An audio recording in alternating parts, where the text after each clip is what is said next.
The weight of silence. Before you hear this story, there is something you need to understand.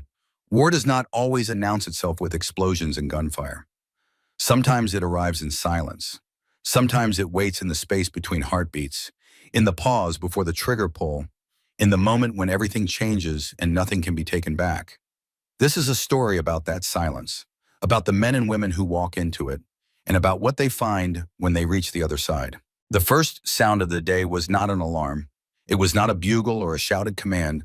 It was the low growl of diesel engines coming to life in the darkness before dawn, their rumble spreading across forward operating base Bravo like the heartbeat of some massive creature stirring from sleep. The Afghan mountains stood black against the sky, just beginning to bleed purple at the edges. Stars still hung overhead, ancient and indifferent, the same stars that had watched over soldiers in this valley for centuries. The same stars that had witnessed empires rise and fall, armies march and retreat, men live and die in the endless cycle of war that seemed to have no beginning and no end. It was 0530.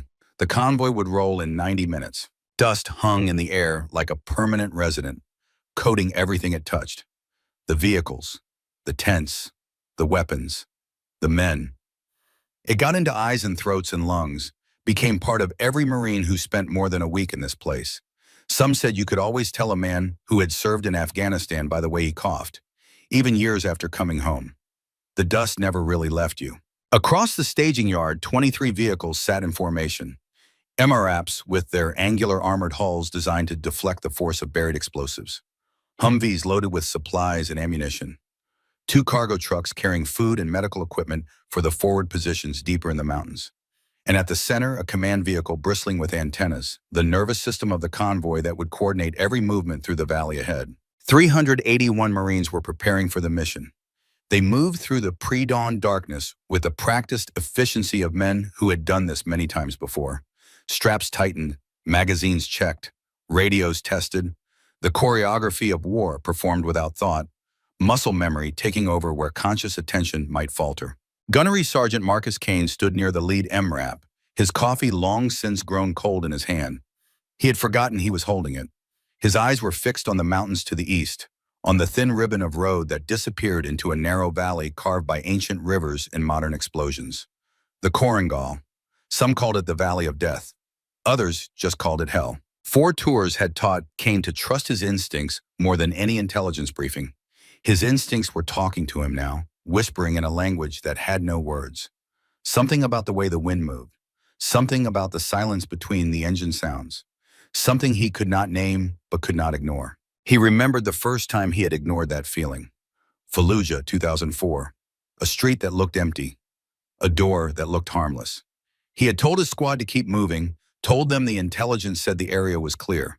3 Marines never made it home because of that decision. Their names were carved into stone at Camp Lejeune now.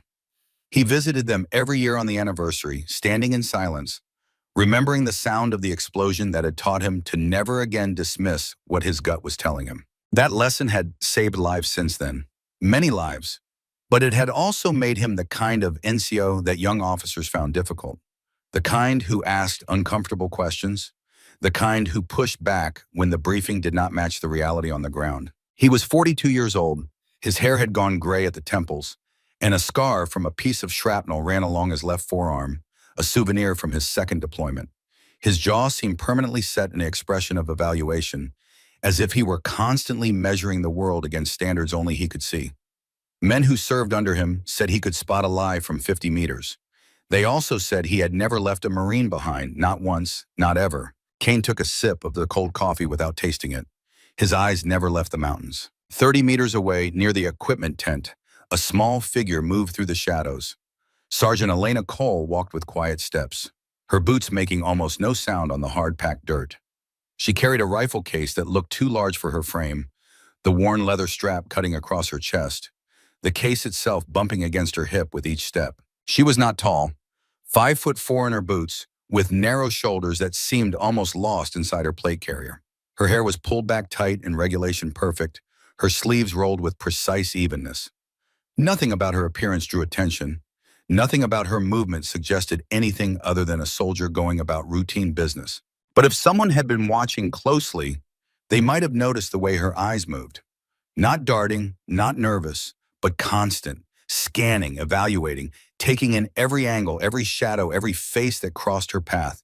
It was the gaze of someone who had learned to see threats before they announced themselves. The gaze of someone who had survived things that most people only read about in after-action reports. Her file said she was a field intelligence specialist, the kind of Marine who processed reports and analyzed data and pushed situation updates up the chain of command. Her name appeared in administrative blocks next to acronyms and grid coordinates, not in the roster of rifle squads or assault teams.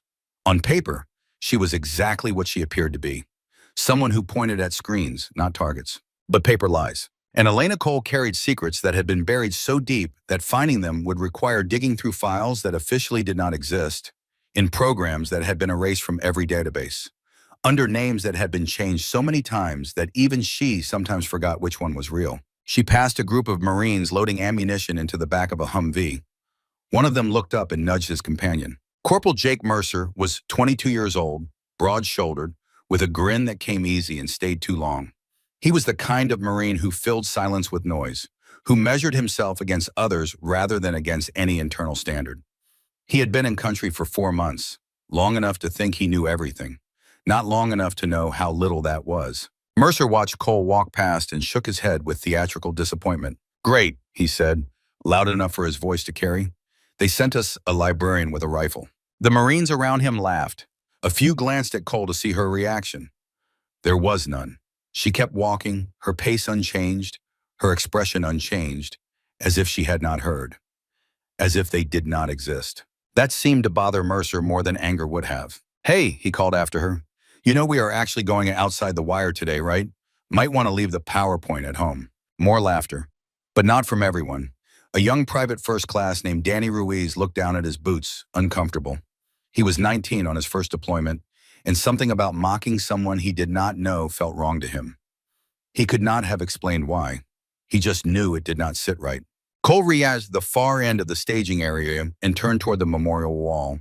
She did not look back at Mercer. She did not respond to his words. She simply walked, that rifle case bouncing against her hip, her shoulders straight, her pace steady. Staff Sergeant Derek Shaw saw the whole exchange from his position near the command vehicle. He was 38, lean, with the kind of stillness that came from years of training, the body to do nothing until the moment it needed to do everything. He had been cleaning his weapon, an M110 semi-automatic sniper system, but his hands had stopped moving when Cole walked past. He watched her the way a hawk watches movement in tall grass, not with aggression, not with suspicion, but with recognition, with a sense of seeing something familiar in an unexpected place. Shaw had served in units that did not appear on organizational charts. He had been trained in schools that accepted one applicant out of every 200 who applied.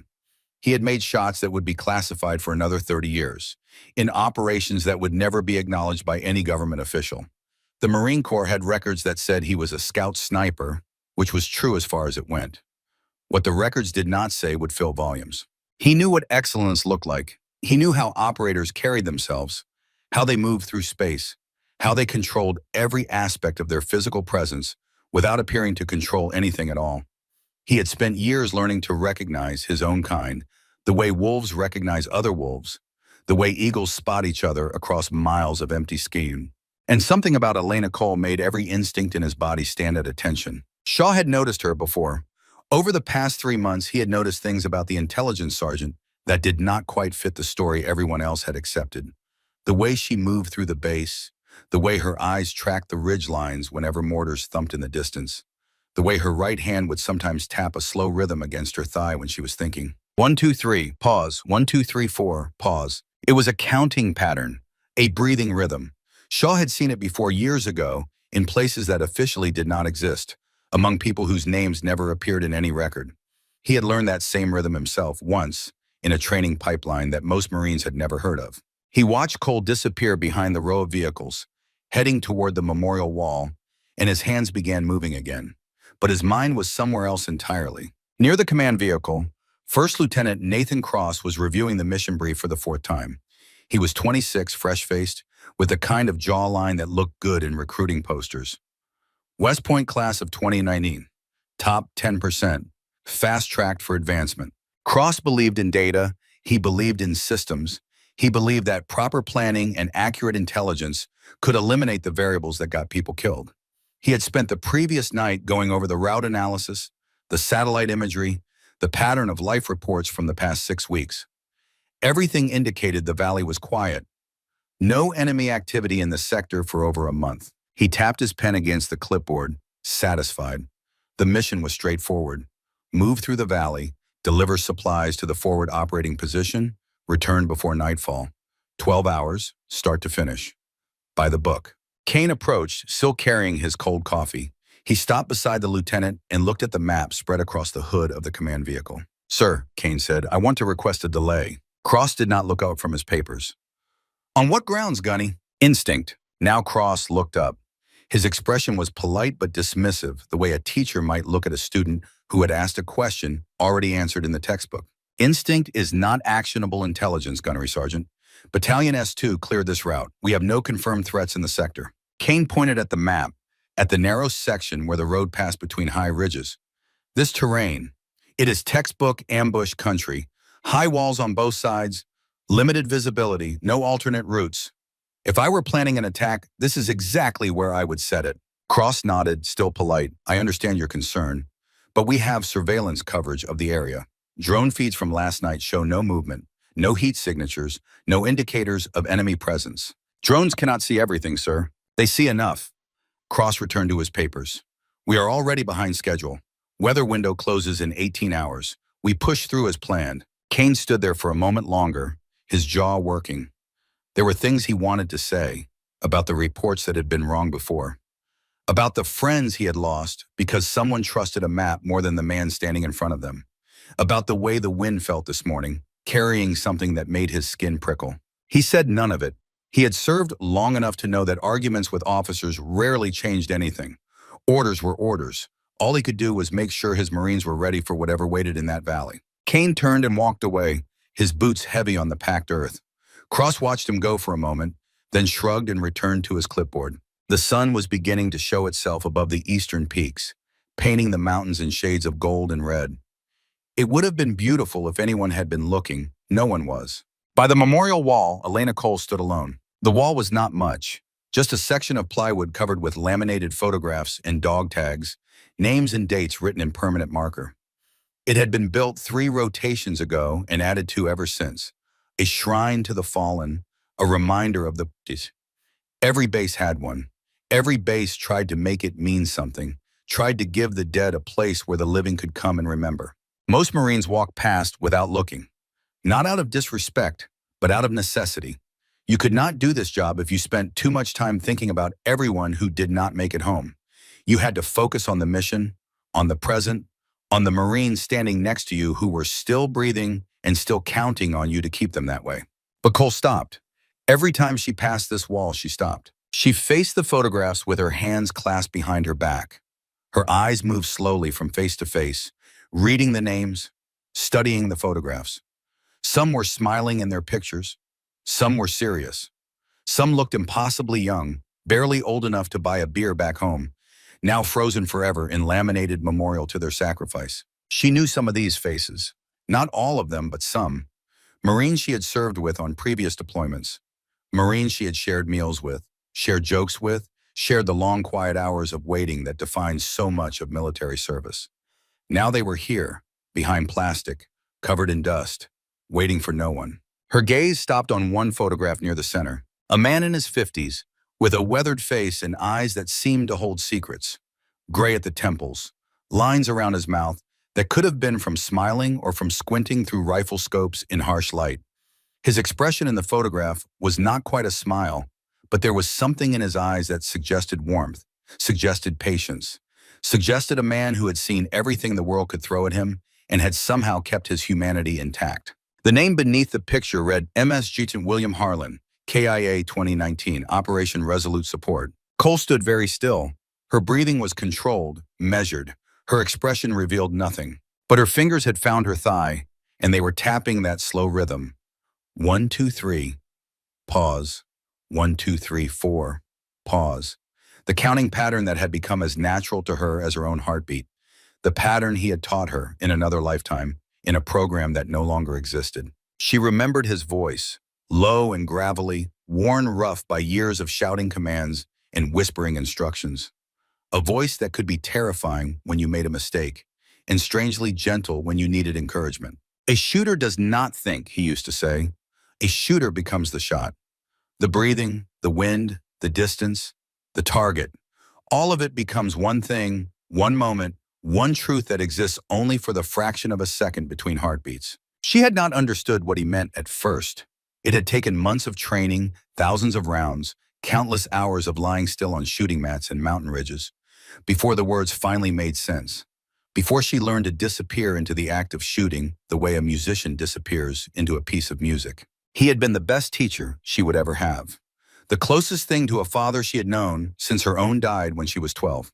And she had failed him in the worst possible way. She stayed there for a longer time, long enough for the staging area to fill with more noise and movement, long enough for the sun to clear the peaks and begin its harsh assault on the valley, long enough for a young Marine to notice her standing there and wonder what she was thinking. Private First Class Danny Ruiz had been watching from a distance. He was not sure why. Something about the way she stood. Something about the stillness of her. It reminded him of his grandfather, the way the old man would stand at his wife's grave every Sunday, not speaking, not crying, just standing, paying respect in the only language grief understood. Ruiz thought about approaching her, about saying something. But what would he say? He did not know her. He did not even know her name. All he knew was that the other Marines called her PowerPoint and laughed, and that she never seemed to care. He decided to leave her alone. Some moments were not meant to be interrupted. Cole finally moved.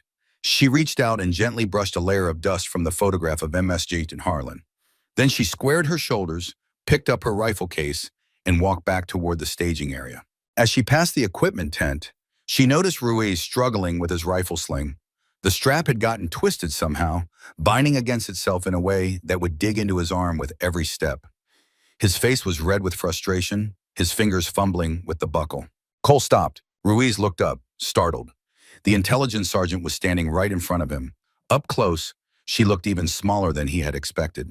But her eyes were calm and steady, the eyes of someone who had seen more than their years should allow. She did not speak. She simply extended her hand. Ruiz hesitated, then handed over his rifle. Cole examined the sling for half a second. Then her hands moved, quick and precise, unthreading the strap, flipping a buckle, re-looping it through the attachment points. 10 seconds? Maybe less. She handed the weapon back. Ruiz lifted it experimentally. The weight sat across his chest perfectly now, balanced and comfortable. The pressure that had been digging into his elbow was gone. He looked at her with surprise. How did you do that so fast? Cole was already turning to leave. Practice, she said, nothing more. Wait, Ruiz called after her. What is your name? She paused, half turning. Cole. Then she was walking again, that rifle case bouncing against her hip, disappearing into the crowd of Marines preparing for the mission. Ruiz watched her go. Then he looked down at his rifle, at the sling that had been frustrating him for 10 minutes, and that she had fixed in 10 seconds. There was something about the way she had done it. The speed, the efficiency, the complete lack of hesitation. It was not the way someone learned to fix things from a manual. It was the way someone learned from doing it 1,000 times before. Near the command vehicle, Staff Sergeant Mount Shaw had watched the entire exchange. He saw Cole fix the young Marine's sling. He saw the speed of her hands, the economy of her movements. And he saw something else. When she turned to leave, the flap of her rifle case shifted open slightly. Just for a moment. Just enough. Shaw's breath caught in his throat. There, stitched into the interior fabric of the case, was a patch. Faded and worn, barely visible against the dark material. But Shaw recognized it immediately. He would have recognized it anywhere, in any light, in any condition, because he had one just like it, hidden in a box at the bottom of his footlocker, a reminder of a life that officially never happened. A griffin, clutching crossed arrows in its talons, the symbol of the Griffin Protocol. Shaw felt his heart rate spike despite years of training to control such reactions. His hands went still on his rifle, his eyes fixed on Cole's retreating form. The Griffin Protocol, a program that had been erased from every official record, a program that had produced the most elite marksmen the Marine Corps had ever known, before it was shut down and buried so deep that even mentioning its name could end a career. The program had trained shooters who could hit targets at distances that most people believed were impossible. Shooters who operated alone, behind enemy lines, sometimes for weeks at a time, Shooters who came back with mission reports that were immediately classified and locked away forever. Shaw had trained at that program, class of 2011. He had earned the right to wear that patch, though he never did. He had learned the breathing patterns, the counting rhythms, the impossible shots that separated a sniper from a true ghost. Master Sergeant William Harlan had been his instructor, the man in the photograph on the memorial wall, the man they called Ghost because he could disappear into any terrain, make any shot, and extract without anyone ever knowing he had been there. Harlan had been more than a teacher. He had been a legend, the kind of operator that young shooters whispered about in hushed tones, telling stories that grew more impossible with each retelling, except that the impossible stories were usually the true ones. And now Shaw was looking at Harlan's patch, sewn into the rifle case of an intelligence sergeant that everyone dismissed as a liability. The pieces began clicking together in his mind. The way she moved, the way she watched, the counting rhythm on her thigh, the field-stripping speed that no one without advanced training could achieve, the calm in her eyes that spoke of things seen and survived. Harlan had been running the Griffin protocol until it was shut down. If he had trained someone in the final years, if he had found one last student worthy of the program, Shaw finished reassembling his rifle without looking at his hands. His mind was racing, fitting fragments together, building a picture that changed everything he thought he knew. Cole was not what she appeared to be. She was Griffin, the last Griffin, Harlan's final student. The question was, what was she doing here, hidden in plain sight, pretending to be something so much less than what she was? And what had happened between her and Harlan that put that weight in her eyes whenever she stood before the memorial wall? Shaw did not have answers yet, but he intended to find them. The engines were warming up now, exhaust fumes mixed with the ever-present dust, creating a haze that hung over the staging area like a veil. Marines were climbing into vehicles, finding their seats, checking weapons one last time. Cole walked toward her assigned vehicle, a troop carrier near the center of the convoy. The Marines already inside watched her approach with varying degrees of interest. Some ignored her, some smirked. Mercer, who was already seated, leaned toward the Marine beside him and whispered something that made them both laugh. Cole climbed in without acknowledging any of them. She found a seat near the rear, placed her rifle case between her feet, and began adjusting her gear. Shaw appeared at the vehicle's door. He looked inside, scanning the faces, until his eyes found Cole. For a moment, their gazes met. Something passed between them. Recognition, or perhaps question. She gave nothing away. Her expression remained neutral, her body language unremarkable. Shaw turned and walked to his own vehicle without a word. In the lead MRAP, Kane was conducting final radio checks. His voice was calm, professional, but there was an edge to it that the Marines who knew him could detect. An edge that said he was not happy about this mission, not happy about the route, not happy about the officer who had dismissed his concerns without a second thought. All units, Kane spoke into the radio. Sound off. One by one, the vehicles reported ready. 23 confirmations. 381 Marines. Enough firepower to level a small town. Enough vulnerable flesh and blood to fill a memorial wall twice over. Kane set down the radio handset and looked out the window at the mountains. The road into the valley stretched before them, a thin gray line carved into the brown and red landscape. It looked peaceful in the morning light. It looked like nothing special. But Kane had learned long ago that the most dangerous places often look the most ordinary. The enemy knew how to use terrain. They knew how to wait. They knew how to make you think you were safe right up until the moment everything exploded. He picked up the handset again. All units roll out. Stay sharp. Maintain formation. Keep your eyes on the ridges. The lead MRAP lurched forward. Behind it, the convoy began to move. Vehicle after vehicle falling into line like beads on a string. The rumble of engines echoed off the base walls, off the mountains, off the silent memorial wall where dust was already settling back onto the photographs. Cole felt the vehicle shudder into motion beneath her. Through the small window beside her seat, she watched the base recede, the tents, the barriers, the sandbags and wire, all of it shrinking in the distance until it looked like something from a model set. Then there was only the road, and the mountains, and the valley waiting ahead. She looked out at the terrain with eyes that had seen it before. Not in photographs, not in drone footage, but in person 3 years ago when she had crawled through these same ridges with a rifle on her back in a mission that had ended in blood and failure. The valley looked the same. The peaks, the shadows, the narrow choke points where the road squeezed between walls of stone. It was all exactly as she remembered, exactly as it had appeared in her nightmares every night since. 3 years of nightmares. 3 years of waking in cold sweat, reaching for a rifle that was not there, hearing the echo of a shot she did not take.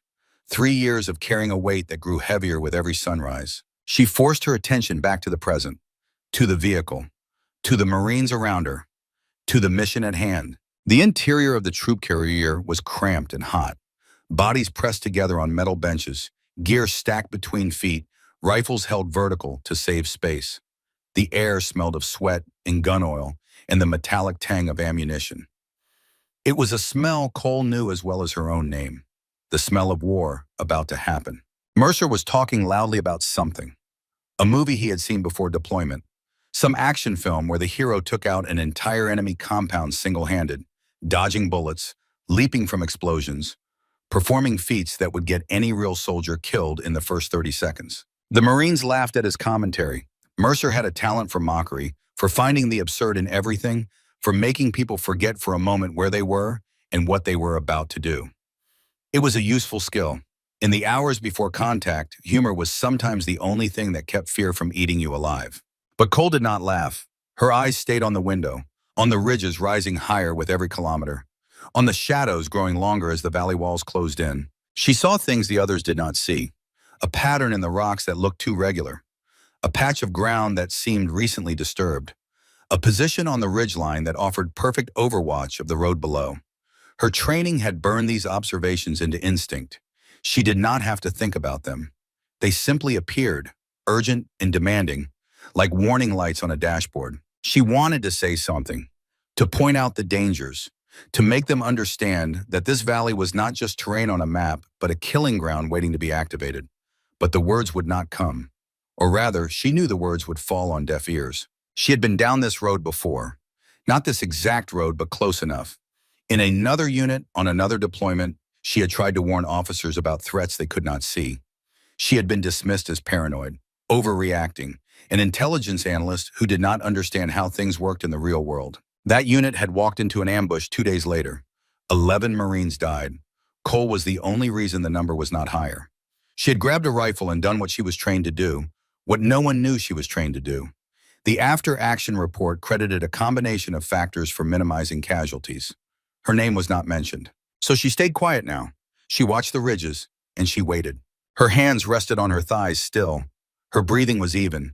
But inside, something was coiling tighter with every kilometer they traveled. She could feel it. The same feeling she had felt that day 3 years ago.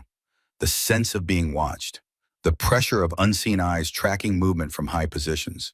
The silence that was not really silence, but anticipation. She wanted to say something, to warn someone, but who would listen? The lieutenant had already dismissed concerns from a gunnery sergeant with 4 tours of experience. What chance did an intelligence sergeant have? So she stayed quiet. She watched the ridges through her small window, and she waited. The convoy entered the valley 45 minutes after leaving the base. The road narrowed almost immediately, the walls rising on either side like the jaws of some enormous creature. The sky became a thin strip of blue above them, squeezed between the peaks. Inside the vehicles, the mood shifted. The laughter died away.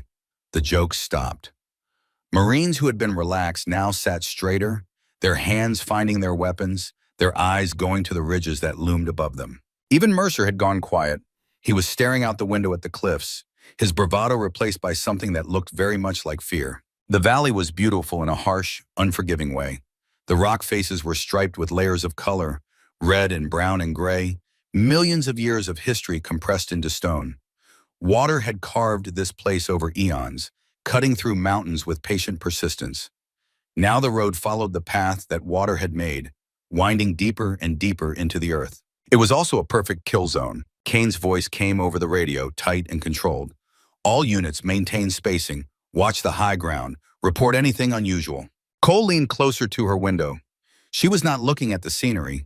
She was looking at angles, at distances, at the places where a shooter might hide, where an ambush might be staged. Her mind was calculating without conscious thought, running through possibilities, measuring threats. A glint, high on the left ridge, 200 meters up, maybe more. It was there for just a moment, a flash of light reflecting off something that should not be there. Glass, metal, the sun catching a surface that did not belong on a barren mountainside. Cole's hand moved to her rifle case, her fingers finding the latch by touch. Her heart rate stayed steady. Her breathing did not change, but every nerve in her body was suddenly alive, screaming a warning that had no voice. She looked around the vehicle. No one else had seen it. They were all watching lower, watching closer, watching the wrong places. She considered speaking up, considered reaching for the radio, but the glint was gone now, lost in the shifting light and shadow. What would she say? That she had seen something that might have been nothing? That she had a feeling? The convoy kept moving. The walls kept rising. The sky kept shrinking. And somewhere up on the ridges, hidden among the rocks and the shadows, other eyes were watching, counting vehicles, counting guns, counting the Marines who had no idea they were already in the crosshairs. The trap was set. All that remained was to spring it. In the lead vehicle, Kane could not shake the feeling that something was terribly wrong. He had felt this way before, on other missions, in other valleys. Not always, not even often. But when the feeling came, it was never wrong. He keyed his radio again. 6, this is lead. Recommend we halt and deploy scouts. I do not like this terrain. Cross's voice came back immediately. Negative lead, intel confirms the route is cold. We are behind schedule. Continue advance. Kane's jaw tightened. Sir, with all due respect, this is exactly the kind of terrain where intel gets people killed. A pause. Then Cross again, his voice harder now. That is not your call to make, Gunny. We have our orders. Execute the mission. Kane stared at the radio for a long moment. Then he set it down without responding. The Marine beside him, a young corporal on his first deployment, looked at him with worried eyes. Gunny, is everything okay? Kane did not answer. He was watching the ridges, watching the shadows, watching for the movement that his instincts told him was there, even if his eyes could not find it. Stay alert, he finally said, and be ready to move. That was all he could do, all any of them could do. Move forward into uncertainty, trusting in training and luck, and the hope that whatever waited ahead would not be as bad as he feared. But deep in his gut, Marcus Kane knew the truth. They were not alone in this valley. And before the day was over, a lot of good Marines were going to learn just how wrong a mission brief could be. He looked at the faces of the young men around him. Most of them were in their early 20s. Some were even younger. Kids, really. Kids with guns and body armor and training that was excellent in theory, but often inadequate in the face of actual combat. They trusted him to keep them alive. They trusted the Corps. They trusted the system that was supposed to know what it was doing. Kane had been like them once, young and confident, and certain that the good guys always won if they fought hard enough. 4 tours had stripped away that certainty. Now he knew the truth that no one told the recruits at boot camp. Sometimes the good guys lost. Sometimes the best training in the world was not enough. Sometimes you did everything right and people still died. All you could do was try. Try to see the danger coming. Try to react faster than the enemy expected. Try to bring as many of your Marines home as possible. Kane checked his weapon one more time, chambered around, placed his finger alongside the trigger guard, waited. The convoy pushed deeper. The mountains closed in tighter, and somewhere above them, fingers rested on triggers, waiting for the perfect moment to turn the Valley of Death into a graveyard. In the troop carrier, Elena Cole felt her rifle case pressing against her legs. She thought about the weapon inside, the M40A5 that had been her constant companion through years of training that officially never happened, the rifle that had made impossible shots in places that were never recorded, the extension of her will that had killed more enemies than she could count and saved more lives than she would ever know. It was an old rifle, well-maintained, but worn in the places where her hands rested, where her cheek pressed against the stock, where the years of use had left their mark. It did not look impressive. It looked like something that should have been retired long ago. But appearances meant nothing. The rifle was perfectly tuned. The scope was precisely calibrated. The action was smooth as silk from thousands of hours of practice. In her hands, that rifle was not a weapon. It was a surgical instrument, a tool of absolute precision in a world of chaos and uncertainty. She thought about Harlan, about his face in that photograph on the memorial wall, about the last words he had spoken to her, words that still echoed in her dreams. Never hesitate. Whatever happens, never hesitate. He had been lying in the dirt when he said it, blood spreading beneath him, his eyes already going glassy, but still finding her face, still holding her gaze, still trying to teach her even as the life drained out of him. Never hesitate, Ghost, promise me. She had promised, with tears streaming down her face and her hands covered in his blood. She had promised, and then she had watched him die. She had hesitated once, just once, 2 seconds of indecision that had cost her everything, and he had paid the price for her moment of weakness. She would not hesitate again. The vehicle rumbled on, the valley waited, and the weight of silence pressed down on everyone, heavy as the mountains themselves, full of things that could not be said and moments that had not yet come. Somewhere in another vehicle, Shaw was thinking about the patch he had seen, about the legend who had trained him years ago, about the mystery of the woman who carried that legend's symbol and wore his teachings like invisible armor. He did not know her story. He did not know what had happened to make her hide herself inside an intelligence billet, to bury her skills beneath paperwork and briefings, to let herself be mocked by men who could not begin to understand what she was capable of. But he intended to find out if they survived this convoy, if they made it through whatever was waiting in the valley ahead. One thing Shaw knew for certain: if the situation went bad, if the bullets started flying and the world turned to chaos, Elena Cole would not be the liability that everyone assumed she was. She would be something else entirely. And the Marines who had mocked her were about to learn a lesson they would never forget. But they were coming. They were coming soon. The convoy crept forward. The ridges loomed higher. The sky narrowed to a thin strip of blue above walls of ancient stone. And in the shadows of those ridges, hidden among rocks that had witnessed 1,000 battles over 1,000 years, the enemy waited, patient, professional, ready. 381 Marines were about to drive into the most carefully prepared ambush of the entire war. They had no idea it was coming. Their intelligence said the valley was safe.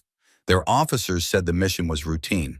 Only 2 people in that convoy felt the truth: Kane, with his instincts screaming warnings that no one would hear, and Cole, with her ghost whispering memories of another day in the same valley when she had failed and a good man had died. Neither of them could stop what was about to happen, but both of them would have a chance to respond. And in the chaos that was coming, everything would change. Forever, the ghost shadow. Every soldier who survives long enough learns that memory is not a peaceful thing. It does not wait for permission. It does not respect boundaries or timing or the desperate need to focus on the present. Memory comes when it wants, dragging you back to moments you would give anything to forget, forcing you to relive the worst seconds of your life while the world around you demands your attention elsewhere. This is the burden that veterans carry, the invisible weight that no medal can honor and no parade can ease. The past lives inside them, waiting for a trigger, waiting for a sight or sound or smell that opens the door and lets the ghost come rushing through. For Sergeant Elena Cole, that trigger was geography, the shape of mountains, the angle of shadows, the way a valley narrows as you move deeper into its throat. The convoy had been moving for 90 minutes when the valley began to change. The walls that had seemed merely tall before now towered above the road like the sides of a canyon. The morning sun could no longer reach the bottom of this passage. Shadows pulled across the vehicles, cold and deep, turning the bright Afghan day into something that felt like twilight. The temperature dropped noticeably as they passed into the shade, as if the mountains themselves were exhaling cold breath onto the Marines below. Inside the troop carrier, the mood had shifted completely. The laughter was gone. The jokes had dried up. Marines who had been relaxed an hour ago now sat with rigid spines and tight jaws, their eyes moving constantly to the windows, to the ridges, to the narrow strip of sky visible between the peaks. The silence was not peaceful. It was heavy with tension, thick with unspoken fear. Every Marine in that vehicle felt it, even if they could not name it. The sense of being watched, the awareness of vulnerability, the primitive instinct that screamed danger while the rational mind insisted that intelligence said the route was safe. Even Corporal Jake Mercer had fallen silent. His earlier bravado seemed foolish now, embarrassing, like a child's boast made before understanding what danger really meant. He gripped his rifle with both hands and tried not to think about how exposed they were, how completely the terrain favored anyone who wanted to kill them. Sergeant Elena Cole sat in her same position near the rear of the vehicle. Her rifle case rested between her feet. Her hands lay still on her thighs. To anyone watching, she appeared calm, almost disinterested, as if the growing tension meant nothing to her. But inside, she was somewhere else entirely. The terrain outside the window kept triggering memories she had spent 3 years trying to bury. Every rock formation, every shadow, every angle of the ridgeline pulled her backward in time. The present kept dissolving into the past, and the past refused to stay where she had put it. She closed her eyes for a moment and let the memories come. There was no point fighting them anymore. They would have their say whether she wanted them to or not. 3 years of trying to keep them locked away had only made them stronger, more insistent, more demanding of attention. Like water behind a dam, they had been building pressure all this time, waiting for the moment when the walls finally cracked. This valley was that crack. This valley, with its familiar shapes and shadows, was the key that unlocked the door she had tried so hard to keep closed. 3 years earlier, a different convoy, a different mission, but the same mountains, the same valley, the same feeling of being watched by eyes that meant harm. She had been 25 years old then, young for a Griffin candidate, but Harlan had seen something in her that made him push her application through despite the objections. The selection board had questioned her size, her background, her temperament. Too small, they said. Too quiet. Too soft. Harlan had looked at them with the eyes of a man who had spent 30 years learning to see what others missed. She has something none of you understand, he had told them. She has the stillness, the patience, the ability to disappear not just into terrain, but into herself. You can teach someone to shoot. You cannot teach them to be invisible. She already knows how. He had been right about all of it. She had been in the program for 18 months, longer than any candidate before her, pushed harder than anyone Harlan had ever trained.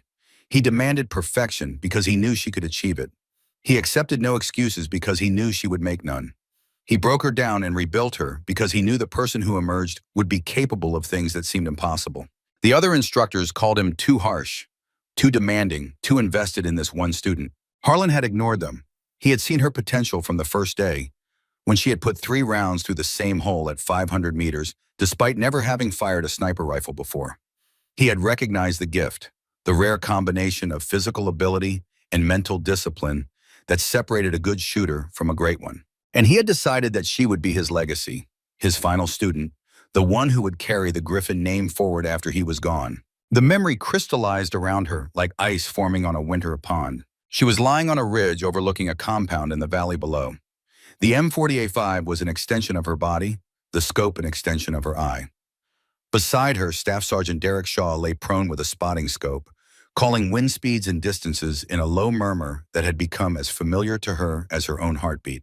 Behind them both, invisible in the rocks above, Master Sergeant William Harlan watched through his own optics. He was not there to shoot. He was there to evaluate, to judge, to decide if his final student was ready to carry the Griffin legacy forward. The target was a Taliban commander responsible for the deaths of 17 Marines over the past 8 months. Intelligence had tracked him to this compound, had confirmed his presence through multiple sources, had obtained the authorization for lethal action. Everything was aligned, everything was ready. Cole remembered the feel of the trigger against her finger, the weight of it, the potential energy waiting to be released. She remembered the crosshairs settling on the target as he emerged from the building. A man in his 40s, bearded, moving with the confidence of someone who believed himself untouchable. He was speaking to someone beside him, gesturing with his hands, making a point about something that would never be known. She remembered beginning her breathing sequence. 1, 2, 3. Pause. 1, 2, 3, 4. Pause. The rhythm Harlan had drilled into her through thousands of hours of practice. The rhythm that slowed her heart, steadied her hands, prepared her mind for the moment of truth. And then she remembered the boy. He came around the corner of the building just as her finger began to take up slack on the trigger. 14 years old, maybe 15. Thin and gangly in the way of adolescents who had not yet grown into their frames. He carried an AK pattern rifle that looked too big for him, holding it awkwardly, clearly unfamiliar with its weight. The boy moved toward the commander, stood beside him, looked up at him with an expression that mixed fear and desperate eagerness. A child trying to prove himself to men who should have known better than to put a weapon in his hands. Cole froze. Through the scope, she could see the boy's face with terrible clarity. The uncertainty in his eyes, the way his hands trembled on the rifle.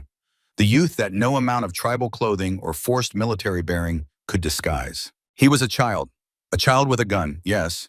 A child being used as a tool of war, certainly. But still a child, someone's son, someone who had been alive for barely 15 years and had probably never had a choice about any of the circumstances that brought him to this moment. Take the shot. Harlan's voice came through her earpiece, low and urgent. Target is moving. Cole's finger rested on the trigger. The crosshairs were steady. The shot was clean. All she had to do was squeeze. She could not do it. I do not have a clean angle. Her voice came out strained, barely recognizable. The boy is in the way. Ignore the boy. Harlan's voice was harder now. The mission is the commander. Take the shot. The commander turned, beginning to walk toward the building's entrance. 2 seconds and he would be inside, beyond reach, protected by walls and anonymity. The window was closing. Cole watched through her scope as the boy followed, staying close to the man he had been told to protect. His young face filled her vision. His frightened eyes seemed to look directly at her, though that was impossible, though he could not possibly know she was there. "Take the shot now," Harlan was almost shouting, which he never did. "They are entering the building. You have 1 second." Her finger would not move. The commander disappeared inside. The boy followed. The door closed. The window slammed shut. Silence on the radio. The kind of silence that was worse than any shouting could have been. Shaw lifted his face from the spotting scope and looked at her. His expression was carefully blank, but she could see the questions in his eyes, the confusion, the beginning of understanding about what had just happened. Cole kept her eye pressed to the scope, staring at the closed door, unable to look at anything else. Her heart was pounding now, her breathing ragged, all the control she had built up over 18 months of training shattered in a single moment of hesitation. Then the compound erupted in movement. Shouts from inside, figures running. Someone had spotted something, had seen a glint off the optics or a shadow that did not belong. The element of surprise was gone. Harlan's voice cut through the chaos. "Extract now. Move to secondary position. We are compromised." Cole rolled away from her position, grabbing her rifle, moving on autopilot while her mind struggled to process what she had done, what she had failed to do. Shaw was already moving, packing the spotting scope, heading for the extraction route they had memorized days before. And then the gunfire started. The memory fragmented here, breaking into pieces that Cole had never been able to reassemble into a complete picture. She remembered running. She remembered the sound of bullets snapping past her head. She remembered Shaw crying out and going down, hit in the side, blood spreading across his uniform. She remembered Harlan. He appeared out of nowhere the way he always did, materializing from cover that should not have been able to hide a man his size. He was running toward Shaw, toward the downed spotter who was trying to crawl toward safety while leaving a red trail across the rocks. "Cover fire," Harlan called to her. "Now." Cole dropped to a knee and raised her rifle. The scope found targets, enemy fighters pouring out of the compound, weapons blazing. She began firing, controlled bursts, forcing heads down, buying Harlan the seconds he needed. She saw him reach Shaw, saw him grab the wounded man under the arms and begin dragging him toward cover. Saw the enemy rounds chewing the ground around them, getting closer, finding the range. She kept firing. Magazine empty. Swap. Firing again. Her hands moved without thought, all the training taking over, all the muscle memory earning its keep. But there were too many of them. Too many angles, too many guns. The round took Harlan in the lower back. He stumbled but did not fall. He kept pulling Shaw, kept moving toward the rocks that would provide shelter. His face was tight with pain, but his arms never stopped working, never stopped dragging the man who depended on him. Cole screamed something she could not remember afterward.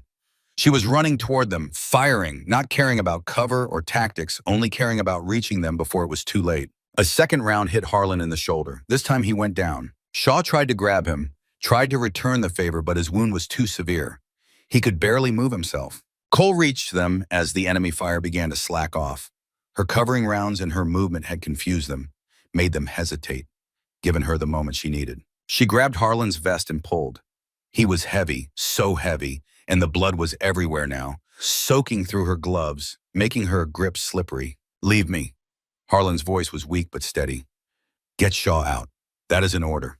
I am not leaving you." She pulled harder, dragging both men now, one under each arm, her legs burning, her lungs screaming. The rocks were 10 meters away, then 5. Then she was behind them, all 3 of them, the stone absorbing the rounds that would have finished the job. Cole pressed her hands against Harlan's wounds, trying to stop the bleeding that would not stop. Her training told her it was hopeless. His injuries were too severe, too much blood lost. But she kept pressing anyway because to stop pressing was to accept what she could not accept. Harlan looked up at her. His eyes were calm despite the pain. Calm and steady and somehow proud, which made no sense, which was the opposite of what he should have been feeling. "Not your fault." His voice was barely a whisper now. "You hear me? Not your fault. I hesitated. I could not shoot. I saw the boy and I could not." His hand found hers, the one that was pressing against his stomach, trying to hold his life inside him. "You saw a child." His fingers squeezed weakly. "You could not kill a child. That is not weakness. That is humanity." The tears were coming now, streaming down her face, mixing with the dust and the gun smoke. She could not see clearly. She could not think clearly. She could only feel the life draining out of the man who had been more of a father to her than anyone since she was 12 years old. Listen to me, Harlan's voice was fading. The program is over. They will shut it down after this. You are the last one. The last Griffin. I am not ready. You are more ready than you know. His eyes held hers with fierce intensity despite their growing glassiness. But you must learn something I never taught you. You must learn when to be human and when to be a weapon. Today you are human, tomorrow you may need to be something else. He coughed, and blood came with it. Promise me. His hand tightened on hers. Never hesitate when lives depend on you. Whatever it costs, never hesitate. I promise. Good. His face relaxed slightly. Good shot, Ghost. That is your name now. Ghost. His eyes closed. His hand went slack. Master Sergeant William Harlan, founder of the Griffin Protocol, survivor of 7 deployments, trainer of the finest marksman the Marine Corps had ever produced, died in her arms on a rocky hillside in Afghanistan. Cole held him for a long time. She was still holding him when the quick reaction force arrived 40 minutes later. She was still holding him when they pried her fingers loose and loaded his body onto the helicopter. She was still holding him, in a way, even now, 3 years and thousands of miles later. She was still holding him when she opened her eyes in the back of the troop carrier and found herself back in the present. The convoy was stopped. She blinked, disoriented, trying to understand why the vehicle was no longer moving. Through the window, she could see the lead MRAP halted in the middle of the road. Figures were moving outside. Voices crackled on radios. Something had happened while she was lost in memory. The rear door of the troop carrier swung open, and Staff Sergeant Shaw appeared in the frame. His eyes found her immediately, and in them she saw a question he had been carrying for 3 years. Cole, come with me. She hesitated for only a moment. Then she grabbed her rifle case and followed him out of the vehicle. The convoy had stopped at a widening in the valley where the road curved around a massive boulder. Marines were establishing a hasty perimeter, taking advantage of the brief halt to stretch legs and check equipment. The official reason for the stop was a mechanical issue with one of the cargo trucks. But Cole could see from the way Kane was arguing with the cross that there was more to it than that. Shaw led her away from the main group behind a rock formation that provided privacy from curious eyes. He stopped and turned to face her. For a long moment, neither of them spoke. The wind moved between the rocks, carrying dust and the distant sound of Marines checking equipment. Somewhere in the convoy, a door slammed. A voice called out a question that was answered by another voice. The normal sounds of military operation, continuing as if nothing unusual was happening, as if 2 people were not standing behind a boulder sharing secrets that could end careers. Shaw studied her face with the careful attention of someone who had spent years learning to read people. He saw the tension in her jaw, the slight narrowing of her eyes, the way her breathing remained controlled despite the obvious stress of this conversation. Professional composure, the kind you only learn through extensive training. Then Shaw reached into his pocket and pulled out a small cloth patch. Faded and worn, edges frayed from years of handling, a griffin clutching crossed arrows. Cole looked at it, looked at him. Her face remained expressionless, but her fingers had found her thigh and begun that familiar rhythm, the counting pattern that had saved her sanity on countless sleepless nights, the rhythm that connected her to Harlan even now, even after everything. Where did you get that? It was not a question, it was an acknowledgement, an acceptance that the pretense was over, that the masks were coming off, that the truth could no longer be avoided. Class of 2011, Shaw's voice was low, meant only for her ears. Harlan was my instructor. Best teacher I ever had. He washed me out after 6 months because I could not make the long shots. Said my eyes were not right for it. Said I was better suited for spotting than shooting. He paused, turning the patch over in his fingers. I was angry at first, furious. I had worked so hard to get into the program, sacrificed so much, and he was telling me I was not good enough. It felt like failure, like everything I had built my identity around was being torn away. Cole said nothing. She remembered Shaw's name from Harlan's stories, remembered the older man describing a student who had all the heart but not quite the talent. Harlan had spoken of Shaw with respect, with affection even. He said the young man would go far in the Corps, just not as a Griffin shooter. But then Harlan said something that changed how I saw it. Shaw's eyes met hers. He said that a spotter was not a lesser role, that the best spotter he had ever worked with was the reason he was still alive, that some people were meant to find targets, and some people were meant to eliminate them, and both were equally essential to the mission. Cole felt something shift in her chest. She had never heard this story. Harlan had never told her about Shaw's departure from the program, about the conversation that had redirected his career. I saw your patch, Shaw continued, inside your rifle case. I know what it means. I know what you are. I am an intelligence specialist. The words sounded hollow even to her own ears. A cover story she had repeated so many times it had almost become true. Almost, but not quite. Shaw shook his head slowly. You are the last one, the one he trained after me, the one who finished the program. The program is dead because of what happened. Shaw's eyes never left hers. I was there, Cole. I was the spotter that day. I was the one you and Harlan dragged out of that hellhole. I owe both of you my life. Cole's jaw tightened. The memory of that day, which she had just relived so vividly, pressed against the walls of her composure. Then you know what happened. You know why he died. I know you hesitated. I know there was a kid in the way. I know Harlan gave an order, and you could not follow it. His voice softened. I also know that if you had taken that shot, you would have killed a child who was standing right next to the target, a child who would have died because someone decided he was acceptable collateral damage. It does not matter. The words came out harsh, bitter. Harlan is dead because of my hesitation. The program ended because of my failure. Everything that came after is because I could not pull a trigger. Shaw stepped closer. His eyes were intense now, urgent with something he had clearly been waiting years to say. Harlan talked to me before he died, on the helicopter. He was barely conscious, but he grabbed my arm and made me promise to deliver a message. I did not know who you were then, did not know how to find you. Your identity was classified above my clearance. I have been carrying his words for 3 years, waiting for this moment. Cole felt her heart stop. What message? Shaw took a breath. He said to tell you that he was proud of you, that you made the right call, that he would rather die because you were human than live because you became something else. The words hit Cole like a physical blow. She turned away, trying to control the emotion that surged up from somewhere deep and primal. He was wrong. Her voice was barely above a whisper. If I had taken the shot, he would still be alive. Maybe. Shaw's voice was steady. Or maybe you would have killed that boy and it would have eaten you alive. Maybe you would have put a bullet in your own head 6 months later because you could not live with what you did. Maybe Harlan knew that.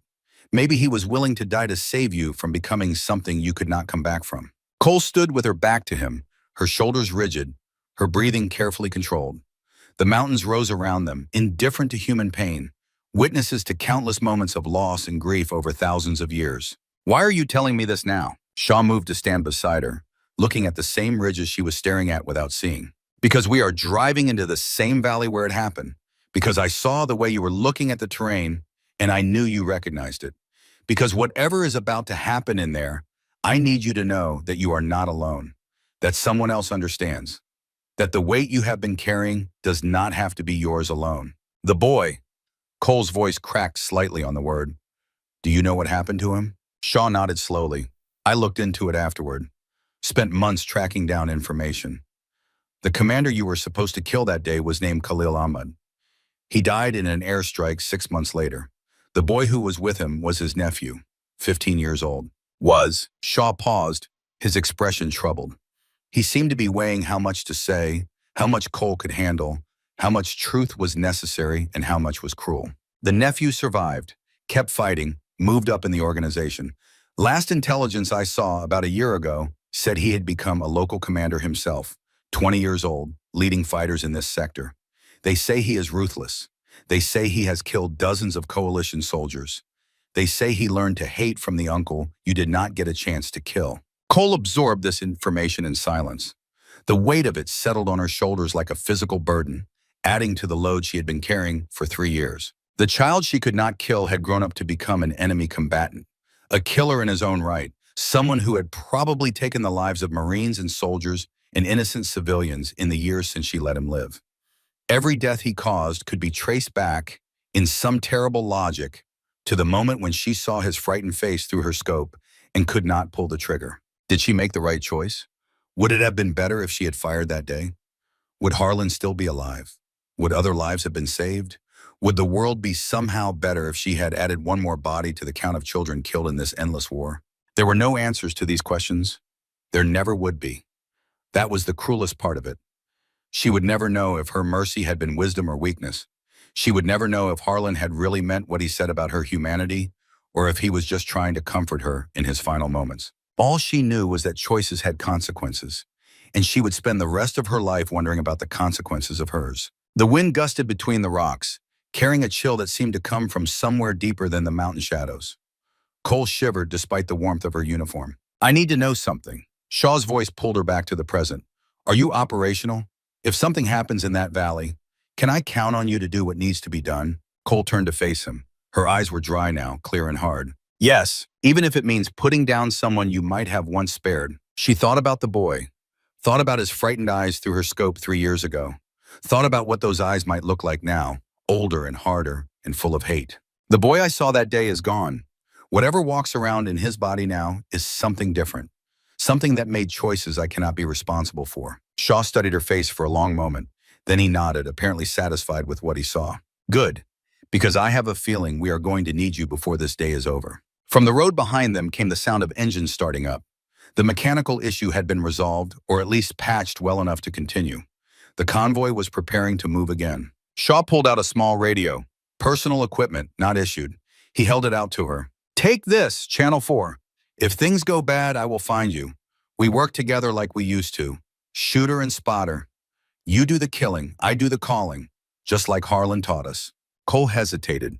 Then she took the radio and slipped it into her vest pocket. You said Harlan washed you out because you could not make the long shots. Shaw almost smiled. He did. But he also said I was the best spotter he had ever trained, that I could read wind and distance better than anyone he had seen in 30 years. He said if I ever found a shooter who needed my eyes, I should stick with them no matter what. And you think I am that shooter. I know you are.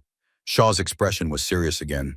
I have seen the training records, the classified ones that are not supposed to exist. You made shots during qualification that Harlan himself could not have made. You are the best there is, Cole. Maybe the best there ever was. The only question is whether you can pull the trigger when it counts. Before Cole could respond, a shout came from the convoy, someone calling for all personnel to return to vehicles. The halt was over. The mission continued. Shaw turned toward the sound. One more thing. He spoke without looking at her. Whatever happens in there, whatever choices you have to make, know that I do not blame you for what happened to Harlan. He made his own choice. He chose to save me, knowing the cost. That is on him, not you. He does not get to make that choice for me. Cole's voice was quiet. He does not get to decide what I carry. No, Shaw glanced back at her, but neither does he get to be forgotten. Whatever we do in that valley, we do it for him, for Ghost, for the man who made us what we are. He walked back toward the convoy. Cole watched him go, feeling the weight of the radio in her pocket, the weight of the rifle case in her hand, the weight of 3 years of guilt and grief and unanswered questions pressing down on her shoulders. Then she followed. The convoy began moving again 10 minutes later. The valley continued to narrow, the walls climbing higher, the shadows growing deeper. The strip of visible sky above them had shrunk to a thin ribbon of blue, barely wide enough to remind them that there was a world beyond these stone corridors. In the lead-em wrap, Gunnery Sergeant Kane was still arguing with Lieutenant Cross over the radio. Sir, we need to slow down. The terrain is getting worse. We are losing sight lines on the ridges. Negative lead. Cross's voice was crisp and confident. We are already behind schedule. Intel shows no activity in this sector. We push through. Kane wanted to throw the radio across the vehicle. He wanted to stop the convoy himself, to order his Marines out to establish defensive positions, to do something besides drive blindly into a place that every instinct told him was wrong. But orders were orders. Chain of command was chain of command. He was a gunnery sergeant, not a general. His job was to advise, not to decide. Sir, Kane tried one more time, at least let me send scouts ahead. 2 vehicles moving fast, checking the terrain before the main body enters the narrow sections. Cross sighed audibly over the radio. Gunny, I understand your concerns, but we have satellite coverage of this route. We have drone footage from last night. There is nothing out there. The only thing we accomplish by slowing down is putting ourselves behind the schedule and making the battalion commander wonder why we cannot execute a simple supply run. Kane closed his eyes. A simple supply run, as if anything in this country was ever simple. Understood, sir. Lead out. He set down the radio and looked at the Marine beside him, a young corporal named Vasquez, barely 20 years old on his first deployment. Pass the word to all vehicles. Maximum alert. I want every eye on those ridges. Anyone sees anything at all, they report immediately. Understood? Vasquez nodded and began relaying the message. Kane turned back to the window.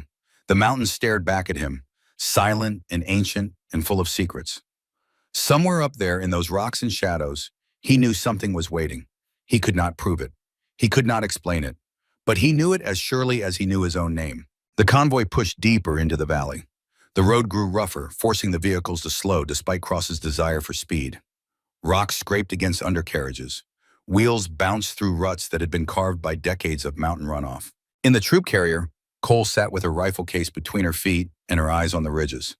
The personal radio Shaw had given her pressed against her chest, a reminder of the conversation they had shared, of the secrets that had been revealed, of the connection that stretched back 3 years to a moment of failure and loss. She thought about Harlan, about his face in those final moments, about the pride in his eyes that she still did not understand, about the words he had whispered as his life drained away into the rocky Afghan soil. She thought about the boy, about the child who had grown into an enemy commander, about the lives that decision had cost and might yet cost, about the terrible calculus of war, where every choice creates ripples that spread outward through time, touching lives that you will never see and creating consequences that you will never fully comprehend. She thought about this promise she had made: never hesitate, whatever it costs. The memory of Shaw's words echoed in her mind.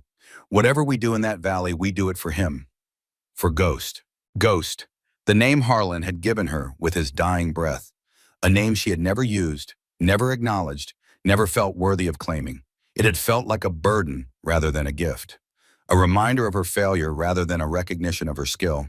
But maybe Shaw was right. Maybe carrying that name was not about being worthy of it.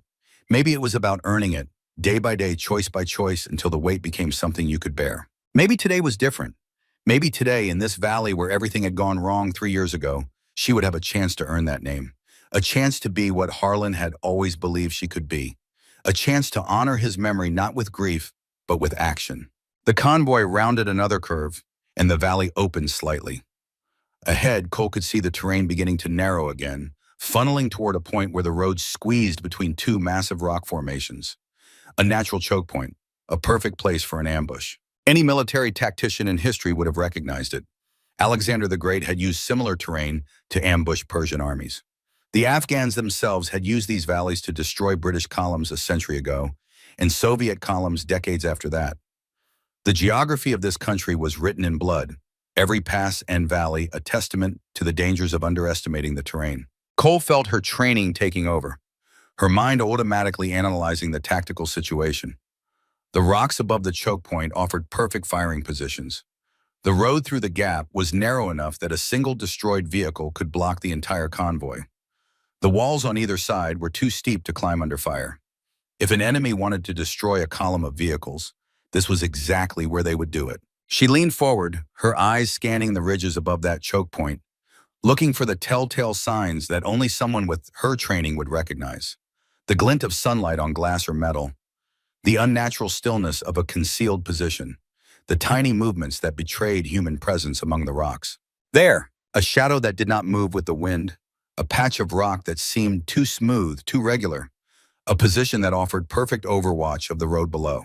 And as she watched, the shadow shifted. Just slightly, just enough. Someone was up there. Someone who was watching the convoy approach. Someone who was waiting. Cole's heart rate spiked despite years of training to control such reactions. Her hand moved toward the radio in her pocket, toward Shaw's frequency, toward the warning that might save 381 lives. She keyed the transmit button, opened her mouth to speak. But before she could form the words, the world changed. A streak of fire shot down from the ridge, a contrail of smoke, impossibly fast, cutting through the morning air like a knife through flesh. The RPG covered the distance between the ridge and the road in less than a second. It struck the vehicle directly ahead of her. The explosion was deafening, overwhelming, a physical force that seemed to compress the air itself. The troop carrier bucked and shuddered as the shockwave hit. Windows cracked, metal screamed, Marines were thrown against each other, against the walls, against the floor. Cole grabbed for a handhold as the vehicle swerved violently. Through the cracked window, she could see the MRAP ahead of them transformed into a pillar of flame and twisted metal. Bodies were visible. Movement. Screaming. Then the machine guns opened up from both ridges, and the valley erupted into hell. The ambush had begun, and for 381 Marines trapped in a kill zone with no cover and no escape, the fight for survival was just starting. The Valley of Death. There is a moment in every ambush when time seems to stop. A fraction of a second between the last heartbeat of normalcy and the first explosion of violence. Soldiers who survived describe it differently. Some say the world went silent. Some say everything moved in slow motion. Some say they knew, in that frozen instant, exactly what was about to happen and were powerless to stop it. For 381 Marines in the Korengal Valley, that moment came at precisely 0847 hours on a Tuesday morning that had started like any other. The first explosion tore the morning apart. One moment there was a convoy moving through a narrow valley. The next moment there was chaos. Fire and smoke and screaming metal. The world transforming from order to nightmare in the space of a single heartbeat. The sound was not like anything in the movies. It was not a clean, sharp bang. It was a rolling thunder that seemed to come from everywhere at once, bouncing off the valley walls, multiplying, overwhelming. The RPG struck the third vehicle in the column with devastating precision. The MRAP, designed to withstand buried explosives, was not built to absorb a direct hit from above. The shaped charge punched through the roof armor and detonated inside, turning the vehicle into a coffin of flame and shrapnel. The men inside never had a chance. One moment they were alive, talking, thinking about home. The next moment they were gone. Marines in the surrounding vehicles watched in horror as the MRAP lifted off its wheels, hung suspended for an impossible moment, and then crashed back down in a shower of sparks and burning fuel. The sound was enormous, a physical force that compressed eardrums and rattled bones. Black smoke billowed upward, thick and choking, carrying the smell of burning rubber and something worse. Then the machine guns opened up. From both ridges, from positions that had been invisible seconds before, streams of tracer fire poured down into the kill zone. The rounds hammered against armored hulls, sparked off rocks, chewed into the road surface, found the soft flesh of men who had been in the wrong place at the wrong moment. The noise was overwhelming, a continuous roar that drowned out everything except the primal screaming of men under fire. It was the sound of hell opening its doors and inviting them in. Gunnery Sergeant Marcus Kane was thrown against the inside of his vehicle as the driver slammed on the brakes. Through the windshield, he could see the burning wreck blocking the road ahead. Through the side windows, he could see muzzle flashes on both ridges, dozens of them, more than any intelligence briefing had suggested possible. They had driven into the perfect ambush, and now 381 Marines were trapped in a valley designed to kill them. Kane grabbed his radio, his voice cutting through the chaos with the authority of a man who had survived situations like this before. His mind was already racing, calculating options, dismissing impossible solutions, searching for any path that did not end with all of them dead in this valley. All units, this is lead. We are in contact. I say again, we are in contact. Dismount and find cover. Return fire on the ridges, medics to Vehicle 3. Even as he spoke, he knew Vehicle 3 was beyond help. He had seen the fireball, seen the way the armor had buckled inward. But you had to try. You always had to try, because the moment you stopped trying, you stopped being a leader and became just another body waiting to fall. He kicked open his door and rolled out onto the road, keeping low, his rifle already up and searching for targets. The dust and smoke made visibility difficult, but he could see muzzle flashes on the ridges above. Dozens of them, maybe more. Far more than any ambush party should have been able to assemble in a sector that intelligence had cleared as safe. Someone had made a terrible mistake. Someone had looked at reports and maps and satellite imagery and decided that this valley was empty. Someone had ignored the warnings, dismissed the instincts, trusted data over experience, and now Marines were paying the price for that mistake with their blood. Around him, Marines were doing the same, spilling out of vehicles, scrambling for whatever protection they could find, trying to orient themselves in a world that had suddenly become lethal. Some were returning fire, their weapons barking upward at the ridges. Others were dragging wounded comrades toward cover. Others were simply frozen, overwhelmed by the sensory assault, their training failing them in the face of reality. Kane moved among them, shouting orders, grabbing shoulders, forcing them to function. His voice was a lifeline in the chaos, something solid to hold on to when everything else was falling apart. Get that weapon up. Fire at the ridge. You, help me with this vehicle. Move, move, move. The valley walls rose on either side like the walls of a grave. The road was too narrow to turn around. The burning vehicle blocked any advance. The terrain offered almost no cover, just scattered rocks and the vehicles themselves, all of which were being systematically targeted by enemy fire. It was a kill box, a carefully planned, perfectly executed kill box, and they were all inside it.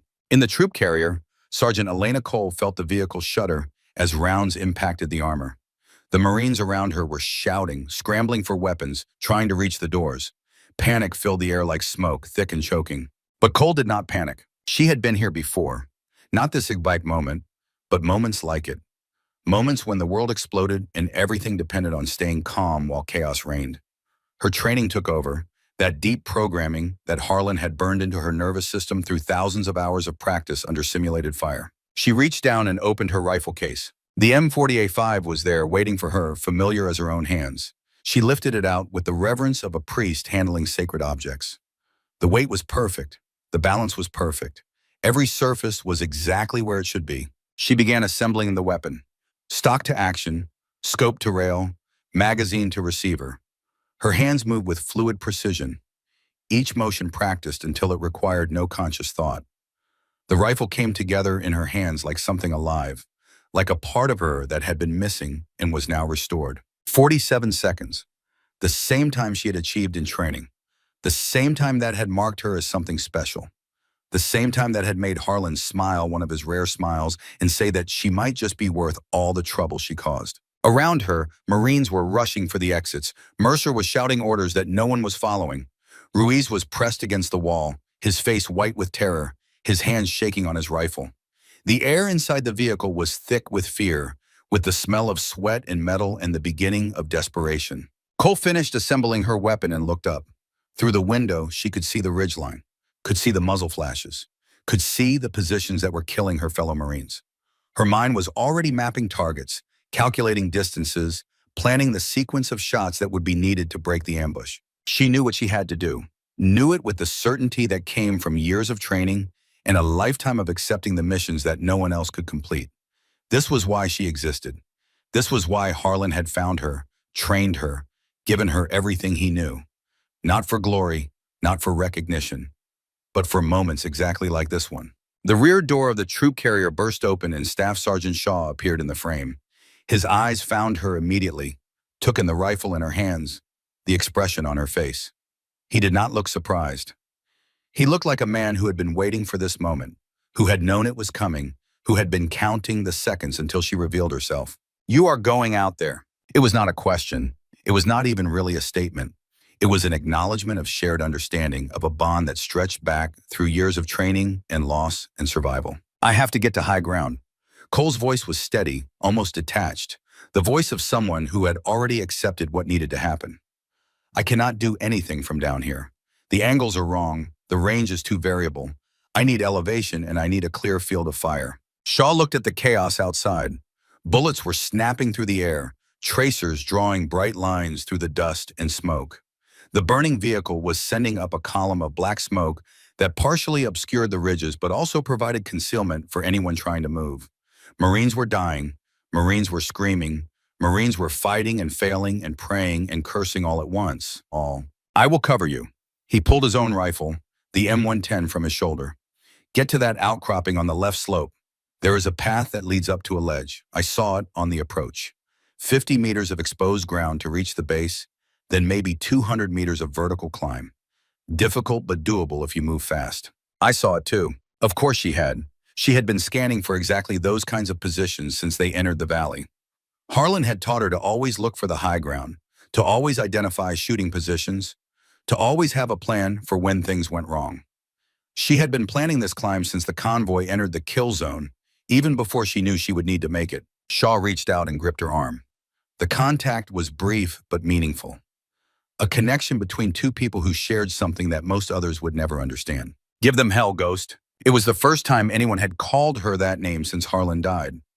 The word hit her like a physical blow, bringing with it a flood of memories and emotions that she did not have time to process. Harlan's voice echoed in her mind, giving her that name with his final breath, passing it to her like a sacred trust. She nodded once. Then she was moving. The moment Cole's boots hit the ground, the world became a hurricane of noise and violence. Bullets cracked past her head, close enough that she could feel the air displacement. Dust kicked up at her feet where rounds impacted the road surface. She ran, not blindly, not in panic, but with purpose. Her eyes had already mapped the route to the slope. Her feet knew where to step. Her body moved low and fast, presenting the smallest possible target while covering ground as quickly as humanly possible. Behind her, Shaw opened fire with his M110, sending rounds up at the ridge positions that were targeting her.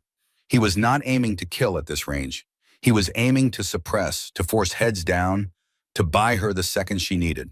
Cole reached the base of the slope and did not pause. She hit the rocks at full speed, her hands finding holds, her feet pushing off, her body climbing with an urgency that burned in every muscle. The path Shaw had mentioned was barely visible, a faint trace where mountain goats or previous soldiers had found passage up the steep face. She followed it by instinct, scrambling over boulders, ducking under overhangs, always moving upward. Bullets chipped the rocks around her. The enemy had spotted her. They knew someone was trying to reach the high ground, and they were doing everything possible to stop her. She kept climbing. Her lungs burned, her arms screamed, sweat poured down her face despite the cool mountain air. But she did not slow down, could not slow down. Every second she spent on this exposed slope was a second that Marines were dying below. A round passed so close to her head that she felt it tug at her hair. She threw herself behind a boulder, pressing flat, catching her breath in ragged gasps. From her position, she could see the valley below. The convoy was in chaos, vehicles burning, Marines scattered behind whatever cover they could find.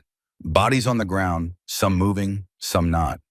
The enemy fire was relentless, pouring down from both ridges, catching the Americans in a crossfire that offered no escape. She could see Kane, recognizable even from this distance by the way he moved, organizing what defense he could. She could see Cross, the lieutenant, crouched behind a wheel well, his weapon unfired, his body frozen. She could see Mercer dragging a wounded Marine toward the shelter of an MRAP. And she could see Shaw, still on the road, still firing up at the ridge, still buying her time. Cole forced herself back into motion. The ledge Shaw had mentioned was visible now, maybe 30 meters above her, a flat outcropping that jutted out from the cliff face, offering a clear view of the entire valley. The perfect sniper position. She covered those 30 meters in what felt like hours but was probably less than a minute. Every handhold was agony. Every footstep was a gamble. But finally, she pulled herself over the edge and onto the ledge. She was above the kill zone now, above most of the enemy positions. She could see them clearly, the fighters on the opposite ridge, the machine gun nests, the RPG teams preparing for another shot. The entire battlefield was spread out before her like a map, and she could read it the way a conductor reads a symphony score. Cole unslung her rifle and dropped into a prone position. The stock found her shoulder. Her cheek found the rest. Her eye found the scope. The movements were automatic, programmed into her muscles through thousands of repetitions, smooth and precise as machinery. The world narrowed. All the chaos, all the noise, all the fear and urgency faded into background static. Through the scope, there was only the target, only the crosshairs, only the space between heartbeats where the shot would live or die. This was the place Harlan had taught her to find, the still center of the storm, the point where time slowed and every detail became crystal clear. She found her first target, an RPG gunner on the opposite ridge, 200 meters away, reloading for another shot at the convoy. He was working quickly, efficiently, clearly experienced. His hands moved with the confidence of someone who had done this many times before. In another few seconds, he would send another rocket down into the trapped Marines and more would die. Cole exhaled slowly. Her finger took up slack on the trigger. The counting rhythm began, automatic as breathing, as natural as her own heartbeat. 1, 2, 3, pause. 1, 2, 3, 4. She fired. The sound of the shot was lost in the general chaos of the battle, but its effect was immediate and unmistakable. The RPG gunner jerked once, his body reacting to an impact his brain never had time to process, and went still. His weapon clattered to the rocks beside him, the rocket he had been loading rolling harmlessly away. Cole was already moving to her next target before the sound of her shot reached the opposite ridge. There was no time for reflection. No time for doubt, only the next target, and the next and the next. A machine gunner, 230 meters. He was pouring fire down into the convoy, his PKM chattering continuously, the barrel already glowing from the heat. Spent casings formed a brass pile beside him. His assistant was feeding ammunition as fast as he could, keeping the stream of death uninterrupted. 1, 2, 3, pause. 1, 2, 3, 4. Fire! The machine gun went silent. The gunner slumped over his weapon, his hands falling away from the trigger, his body going limp.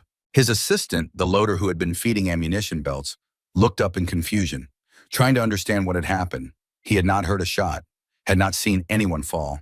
One moment his partner was firing. The next moment, he was dead.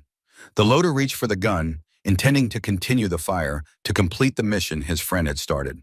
Fire! He joined his companion on the rocks. The machine gun position was silent. On the ridge, the enemy fighters were beginning to realize something was wrong. Their comrades were falling. The fire from specific positions was stopping. Something was hunting them, and they could not see what it was. Fear began to spread, the particular fear of a predator you cannot identify, cannot locate, cannot fight. Cole kept working, methodically, precisely, each shot carefully aimed, each trigger pull smooth and controlled. She was not thinking about the people she was killing. She was not thinking about anything except the mechanics of shooting, target acquisition, range estimation, wind compensation, breathing rhythm, trigger squeeze, follow through. This was what Harlan had trained her for. This was why the Griffin Protocol existed. One shooter properly positioned could change the entire equation of a battle. One rifle in the right hands could save hundreds of lives.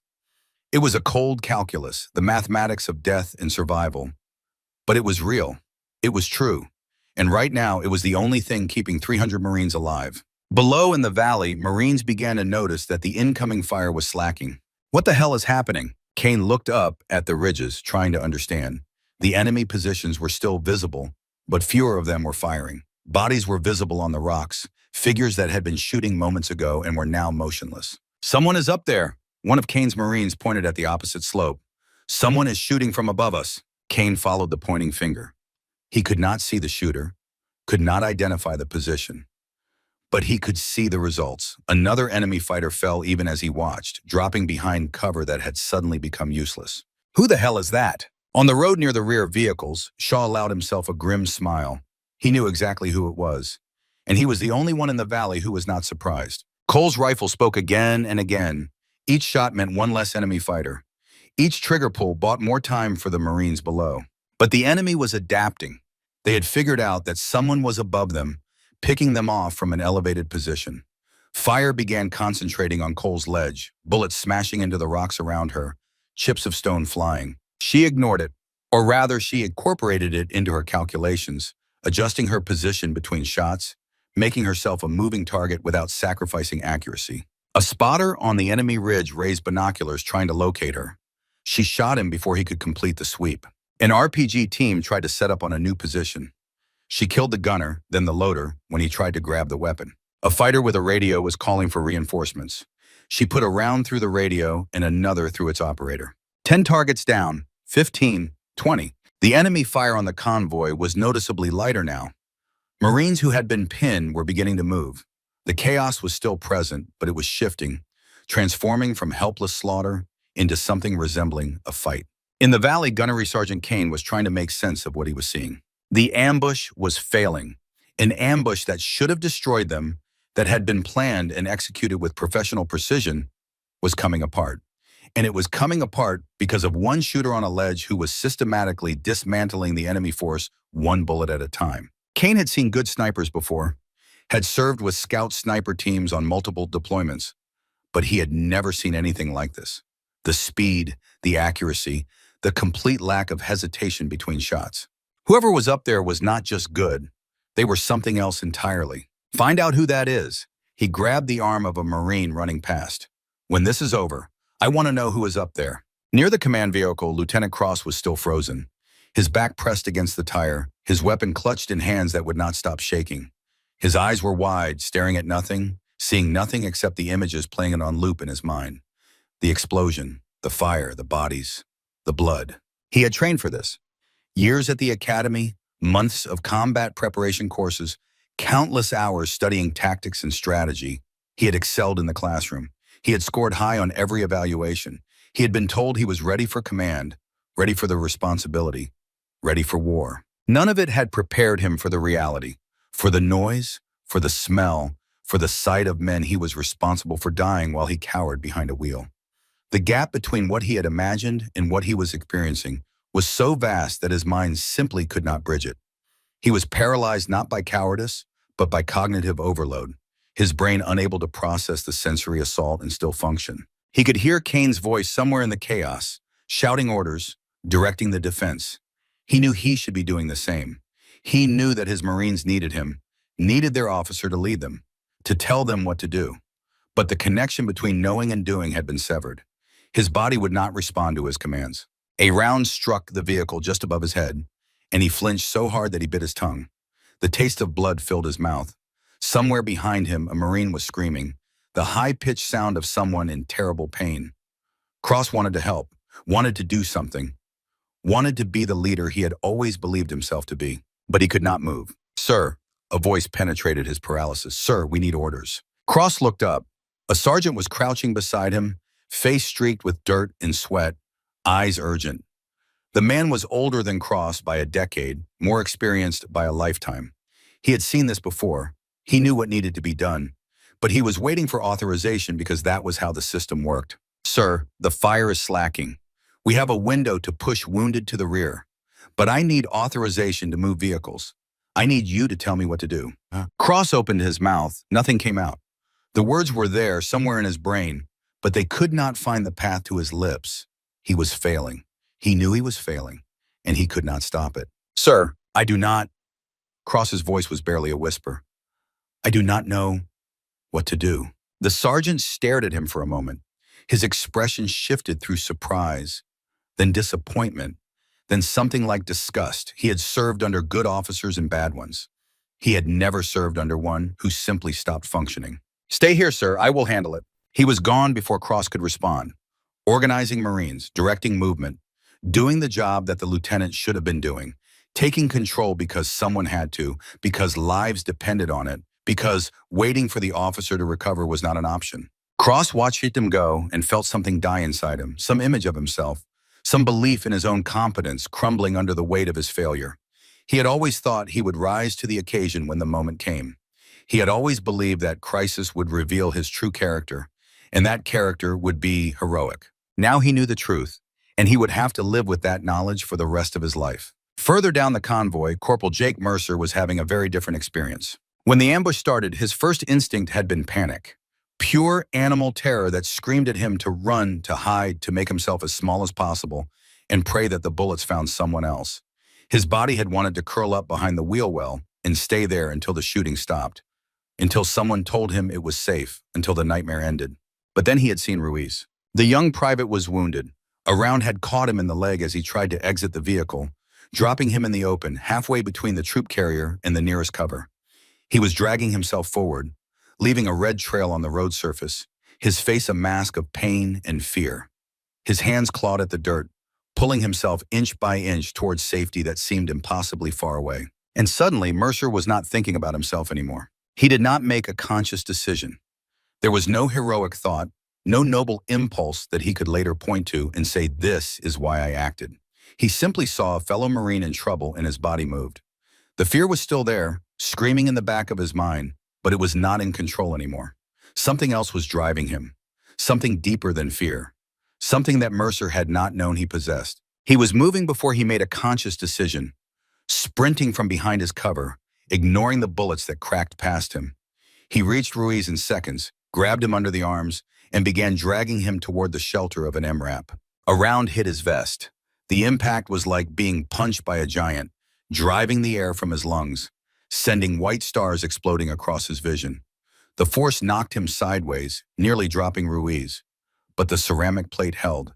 He was still alive, and Ruiz was still exposed. Mercer got his feet under him and kept moving, kept dragging, kept going until both of them were behind the armored vehicle. Only then did he let himself collapse against the tire, gasping, his chest throbbing where the bullet had struck. The pain was extraordinary, unlike anything he had ever felt, but he was alive. They were both alive. Beside him, Ruiz was whimpering, hands pressed against his bleeding leg. The wound was bad, but not fatal. He would live if they could get him to a medic, if they could survive long enough for the convoy to escape. "You are okay." Mercer heard himself saying the words without deciding to speak them. "You are going to be okay. Just keep pressure on it. Help is coming." He looked at the young private, at the terror in his eyes, at the gratitude that was starting to replace the fear. And he remembered the way he had mocked Cole that morning. Remembered calling her a liability. Remembered the laughter of his friends, the casual cruelty of dismissing someone he knew nothing about. Ruiz was looking at him like he was a hero, like dragging him to cover had been some act of incredible bravery, like Mercer had done something worthy of admiration and respect. But Mercer knew the truth. Bravery was not what he had done. Bravery was whatever Cole was doing right now up on that ridge, alone against an army. Bravery was making impossible shots while bullets flew around you. Bravery was being a tiny figure on a mountainside, doing what needed to be done while everyone else cowered below. He had been so wrong about her, so incredibly, stupidly wrong. On the ledge, Cole was running low on ammunition. She had started with 40 rounds. 20 shots later, her magazine was empty, and she was reaching for her backup. The enemy had taken severe losses, but they were not broken. Not yet. There were still fighters on the ridges, still fire coming down into the valley. And now they knew exactly where she was. A burst of machine gun fire tore up the rocks in front of her position. She rolled left, finding a new angle, trying to reacquire targets. But the enemy was being smarter now, staying low, using cover, making themselves difficult to engage. She needed to move. Staying in one position too long was suicide, but moving meant exposing herself, and the enemy had her location zeroed. Her radio crackled. Shaw's voice came through, tight with tension.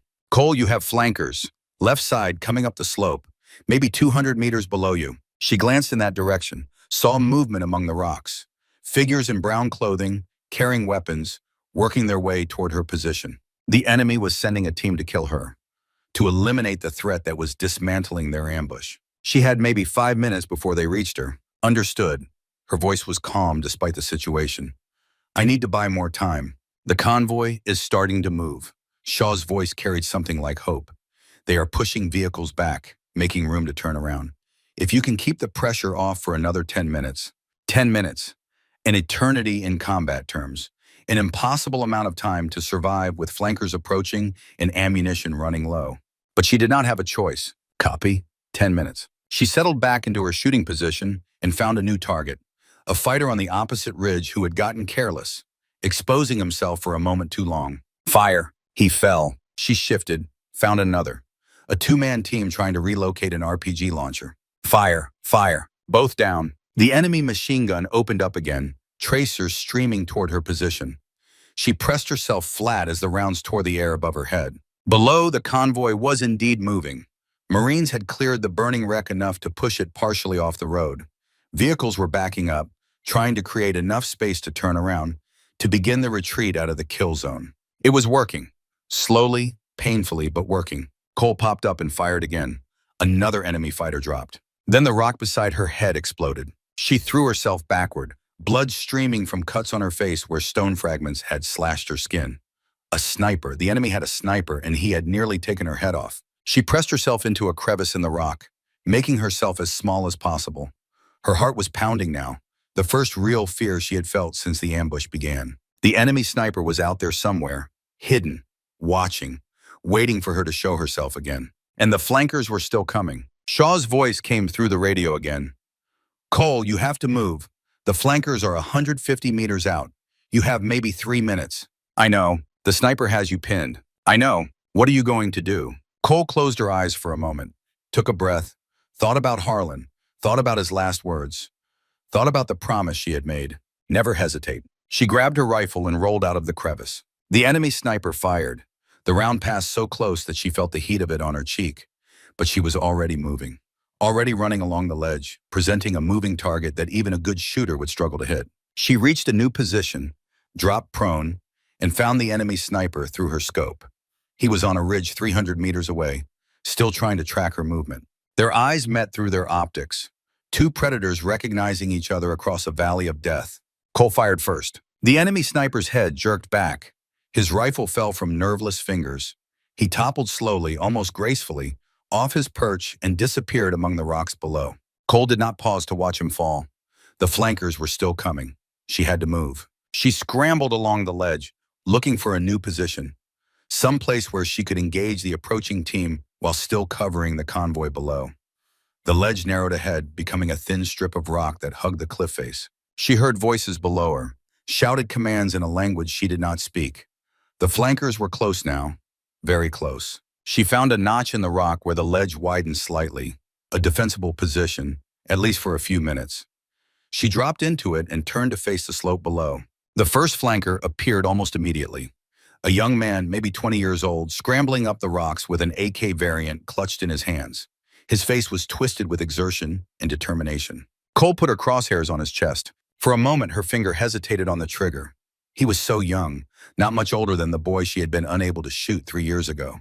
Then she remembered Harlan's words, "Never hesitate when lives depend on you." She fired. The young fighter fell backward, tumbling down the slope, his weapon clattering away into the rocks. The second flanker appeared, older, more cautious. He saw his companion fall and threw himself behind a boulder. Cole waited, patient, still. The fighter peeked around the boulder's edge. Just his head, just for a moment. A moment was enough. Fire. 2 down. How many more? Her question was answered when 3 more fighters appeared simultaneously, spreading out, using cover, approaching from different angles. They had learned from their comrades' deaths. They were being smart now. Cole shot 1. The other 2 went to ground, pinning her with fire while they continued to advance. Her ammunition was critically low. Maybe 10 rounds left. Not enough, not nearly enough. She keyed her radio. "Shaw, I'm in trouble up here. Flankers are on me." "I see them." Shaw's voice was strained. "I am trying to get a shot, but the angle is bad." "The convoy. Almost clear. 2 more minutes and they will have room to turn around." 2 minutes. She had to hold for 2 more minutes. Cole rose from her position and fired. One of the flankers went down. The other returned fire, rounds snapping past her head, forcing her back into cover. She was bleeding from the cuts on her face. Her arms were shaking from exhaustion. Her ammunition was down to single digits. But she was not done yet. She waited for a lull in the incoming fire, then popped up and scanned for the remaining flanker. He was there, 40 meters below her, using a rock formation for cover. 40 meters. She could make that shot with her eyes closed. But as she put her crosshairs on his position, something else caught her attention. Movement on the highest peak of the ridge opposite her, a figure standing in the open, silhouetted against the sky. She shifted her scope to look at him, and her blood turned to ice. The figure was young, early 20s. He wore the clothing of a local fighter, but he stood with the bearing of a commander. A radio was in one hand, binoculars in the other. He was directing the battle, coordinating the fighters who were still engaging the convoy. But that was not what froze Cole's heart. It was his face. Through her scope, magnified and crisp despite the distance, she could see his features clearly.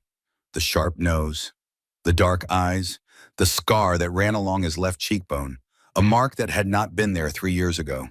But the face itself was unmistakable. Older now, hardened by time and war, but still recognizable.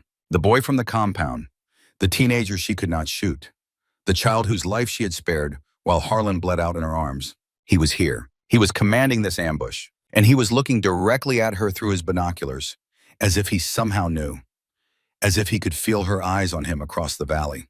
Cole stared through her scope at the face of the enemy, at the face of her greatest failure, at the face that had haunted her dreams for 3 years. She had let him live. She had chosen his life over her mission, over her mentor, over everything she had been trained to do. And now he was here, killing Marines, killing her brothers and sisters in uniform, killing because she had been unable to pull a trigger when it mattered most. Her crosshairs settled on his chest. Her finger found the trigger. 400 meters. Difficult, but not impossible. She had made harder shots in training. She could make this one. All she had to do was squeeze, but she could not move, could not breathe, could not do anything except stare at the face of the boy she had once saved, now grown into a man who wanted her dead. Then the flanker she had forgotten about opened fire. The rounds tore into the rocks around her, forcing her to dive for cover. By the time she could look again, the figure on the peak was gone. The past had found her. The consequences of her mercy had come home. And the battle was not over yet. Far below, in the chaos of the convoy, the Marines were finally turning around. Vehicles roaring, wheels spinning, the desperate retreat beginning at last. But Cole knew the truth. She knew who was commanding this ambush. She knew that the boy she had spared would not let them escape easily. The worst was yet to come. And when it came, she would have to make a choice. The same choice she had failed to make 3 years ago. Ghost reborn. There are moments in war that compress a lifetime into a single heartbeat. Moments when everything you have done and everything you have become is tested against a reality that does not care about your training or your intentions or your hopes. Moments when the universe asks a simple question and demands an immediate answer. For Elena Cole, that moment had arrived. The face in her scope was older now, harder. The softness of adolescence had been burned away by 3 years of war, replaced by the sharp edges of a man who had seen too much and done too much to ever go back to innocence. Lines had formed around his eyes that had not been there before. A scar ran along his cheekbone, white against the darker skin, a testament to violence survived. His jaw was set with the determination of someone who had chosen his path and refused to look back. But it was the same face, The same dark eyes that had looked up at her through her scope 3 years ago, filled with fear and confusion. The same bone structure that had haunted her dreams since that day on the hillside when everything had gone wrong. The same person, transformed by time and circumstance into something she barely recognized but could never forget. Elena Cole stared through her scope at the boy she had saved, the boy who had grown into a killer, the boy whose life she had purchased with Harlan's blood. He stood on the highest peak of the ridge, silhouetted against the morning sky, directing the battle with the confidence of someone who had done this many times before. His radio crackled with transmissions in a language she did not speak but could understand well enough. Orders, coordinates, commands that sent fighters to their deaths and Marines to their graves. His binoculars swept the valley below, tracking the chaos his ambush had created. His posture radiated command, the casual authority of a leader who expected to be obeyed and had earned that expectation through years of ruthless effectiveness. And he was looking directly at her, not at her position exactly. He could not have known precisely where she was hidden among the rocks. But his binoculars were pointed in her direction, scanning the slope where his fighters were dying, searching for the threat that was dismantling his carefully planned ambush. One precise shot at a time. He knew something was up there. Something was killing his men, and he was trying to find it. Cole's crosshairs rested on his chest. 400 meters. A difficult shot, but not impossible. The wind was variable, gusting between the peaks, but she had made harder shots in training. She had made harder shots in combat. Harlan had pushed her to master distances that most shooters considered theoretical. She knew the ballistics. She knew her weapon. She knew her own capabilities. All she had to do was calculate the windage, control her breathing, and squeeze the trigger. All she had to do was kill the boy she had once chosen to spare. Her finger rested on the trigger. The pressure was there, waiting, a fraction of a pound from sending a bullet across the valley and ending everything. The mechanics were simple. The physics were straightforward. She had done this hundreds of times before. But her finger would not move. Her hand would not complete the motion. Her body refused to follow the orders her mind was screaming. Not again. Not again. Not again. The words echoed in her head like a drumbeat. The same paralysis that had cost Harlan his life was gripping her now, in the worst possible moment, when Marines were dying below and every second of hesitation was measured in blood. The irony was not lost on her. She had spent 3 years punishing herself for that moment of weakness, had promised on Harlan's grave that she would never hesitate again. And here she was, frozen, watching through her scope as the past refused to release its grip. She saw the boy's face from 3 years ago, frightened, confused. A child pressed into service by men who should have protected him. She saw him standing beside the commander she was supposed to kill, his young hands trembling on a rifle that was too big for him. She saw Harlan bleeding out on the rocks, heard his voice telling her it was not her fault, felt his hand squeezing hers as the life drained from his body. And she saw the man in her scope now, the commander, the killer, the enemy who was directing fire that was slaughtering her fellow Marines. The past and present collided in her mind, creating a confusion that threatened to overwhelm her completely. Then a burst of gunfire tore up the rocks beside her position, and the moment shattered. Cole threw herself sideways, rolling behind a boulder as rounds cracked through the space she had occupied. The flanker she had forgotten was still there, still advancing, still trying to eliminate the threat she represented. She had lost sight of the enemy commander. When she looked again, the peak was empty. He had moved, disappeared into the rocks, gone to some other position where he could continue directing the battle. The moment had passed. The shot had not been taken. Cole pressed her back against the boulder and tried to control her breathing. Her hands were shaking. Actually shaking, something that had not happened since her first week of sniper training. The encounter had rattled her in ways she had not expected, had not prepared for. 3 years of guilt and nightmares had crystallized into a single moment of paralysis. And she had failed. Again. Shaw's voice crackled through the radio in her vest pocket. Cole, status report. The flankers are closing on your position. I count 1 remaining hostile, maybe 50 meters below you. Moving fast. She pulled the radio and keyed the transmit button.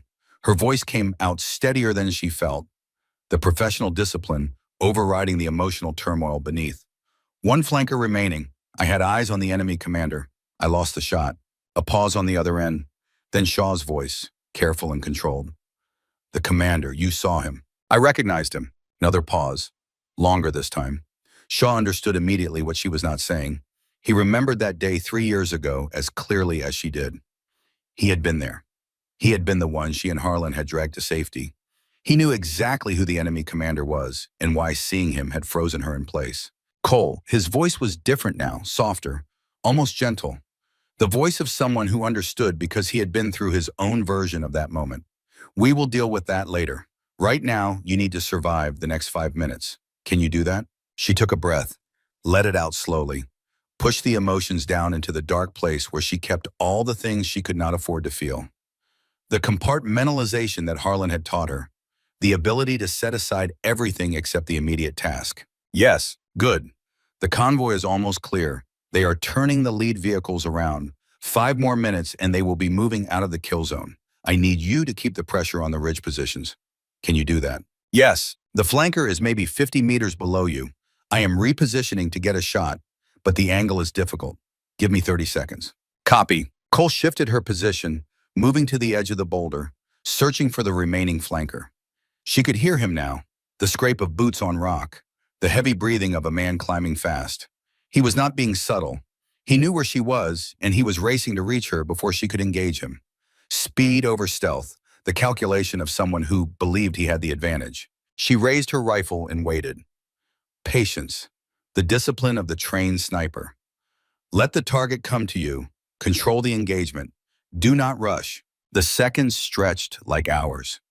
Each heartbeat seemed to take an eternity. The sounds of the battle below faded into background noise. All that existed was this moment, this position, this target that would appear any second. The flanker came around the edge of a rock formation, AK raised, ready to fire. He was maybe 25 meters away, close enough that she could see the sweat on his face, the determination in his eyes, the tension in his fingers on the trigger. He was maybe 30 years old, weathered by a life of fighting, lean and hard and dangerous. Their weapons came up at the same moment. 2 shooters, 2 rifles, 2 lives balanced on who could react faster. Cole fired first. The round took him in the center of the chest. The impact stopped his forward momentum, jerking his body backward even as his own shot went wild, cracking harmlessly into the rocks somewhere behind her. He staggered, his legs no longer obeying his commands, and then collapsed against the rocks. He slid down slowly, leaving a red smear on the stone, his weapon falling from fingers that no longer had the strength to hold it. Cole watched him die, watched the light fade from his eyes, watched another human being cease to exist because of a piece of metal she had sent into his body. It took maybe 3 seconds, maybe 5, long enough to see the surprise in his expression, long enough to see the realization of what had happened, long enough to see everything end. She felt nothing. That was the training. That was what Harlan had taught her. You did not feel during combat. You felt afterward when there was time, when it was safe. During the fight, you were a machine, efficient, precise, emotionless. The feelings would come later, in the quiet hours, in the darkness when there was nothing left to distract you from what you had done. But something had cracked inside her when she saw the enemy commander. Something had broken through the walls she had built over years of training and deployment. And now, even as she maintained her professional composure, she could feel the emotions bleeding through the gaps. Grief and guilt and anger and something that might have been relief, all mixing together in a toxic brew that threatened to overwhelm her completely. Shaw's voice came through the radio. Nice shot, I had him if you missed. I never miss. No, you do not. She began moving again, looking for a new position, somewhere she could see the ridge and continue engaging targets. The convoy needed 5 more minutes. She would give them 5 more minutes. That was the mission. That was what mattered. Below, in the valley, the situation had transformed. What had started as a massacre was becoming something else, something that looked almost like victory. The vehicles were moving, slowly, painfully, but moving. The burning wreck that had blocked the road had been pushed aside far enough to create a gap. Marines had worked with desperate strength, using whatever leverage they could find, ignoring the rounds that cracked overhead, focused only on clearing a path to survival. The lead vehicles were turning around, beginning the retreat out of the kill zone. Engines roared and wheels spun, kicking up clouds of dust that mixed with the smoke from the burning MRAP. Marines were loading wounded into the rear vehicles, converting cargo trucks into makeshift ambulances, carrying men who could not walk and dragging men who could barely stand. Gunnery Sergeant Kane was everywhere at once, a force of nature in human form, shouting orders, directing traffic, keeping the evacuation moving despite the continued fire from the ridges. His voice had gone hoarse from yelling, cracking on words that needed to carry across the chaos. There was blood on his uniform from wounds he had not stopped to treat, cuts and scrapes that he would not feel until the adrenaline wore off. His face was streaked with dust and sweat, his eyes red from smoke and exhaustion. But he was functioning. He was leading. He was doing what needed to be done. This was what 20 years of service had prepared him for. This was the moment when everything he had learned and everything he had survived came together. He had been in ambushes before. He had been in worse situations than this, in valleys that had no exits and against enemies that had no mercy. He had learned that the difference between survival and death was often nothing more than will. The will to keep moving when everything told you to stop. The will to give orders when every instinct screamed for you to hide. The will to be the leader your Marines needed, even when you were just as scared as they were. "Get that wounded man into the truck." Kane grabbed a Marine by the shoulder and pointed. "You and you, help him. Move it." He had also noticed what was happening on the slope above them. The sniper fire had continued throughout the evacuation. Methodical, precise. Every few seconds, another enemy position would go silent. Every few seconds, another threat would be eliminated. The rhythm was almost hypnotic, a steady drumbeat of salvation that allowed the convoy to survive moments that should have killed them all. Kane had served with scout sniper teams on multiple deployments. He knew what professional marksmanship looked like. He had watched talented shooters work, had been impressed by their skill, had relied on their support in countless engagements. He knew the difference between a good shooter and a great one. Whoever was on that ridge was beyond great. They were beyond anything he had ever witnessed. They were something that should not exist, something that belonged in training films and war stories, not in the desperate reality of an ambush in a forgotten valley. "Who is that?" He grabbed a Marine running past, stopping him with a grip that could not be ignored. "Who the hell is up there shooting?" The Marine looked at him with wide eyes, face pale beneath the dirt in fear. "I do not know, Gunny. Someone said it might be the intel sergeant, Cole." Kane stared at him.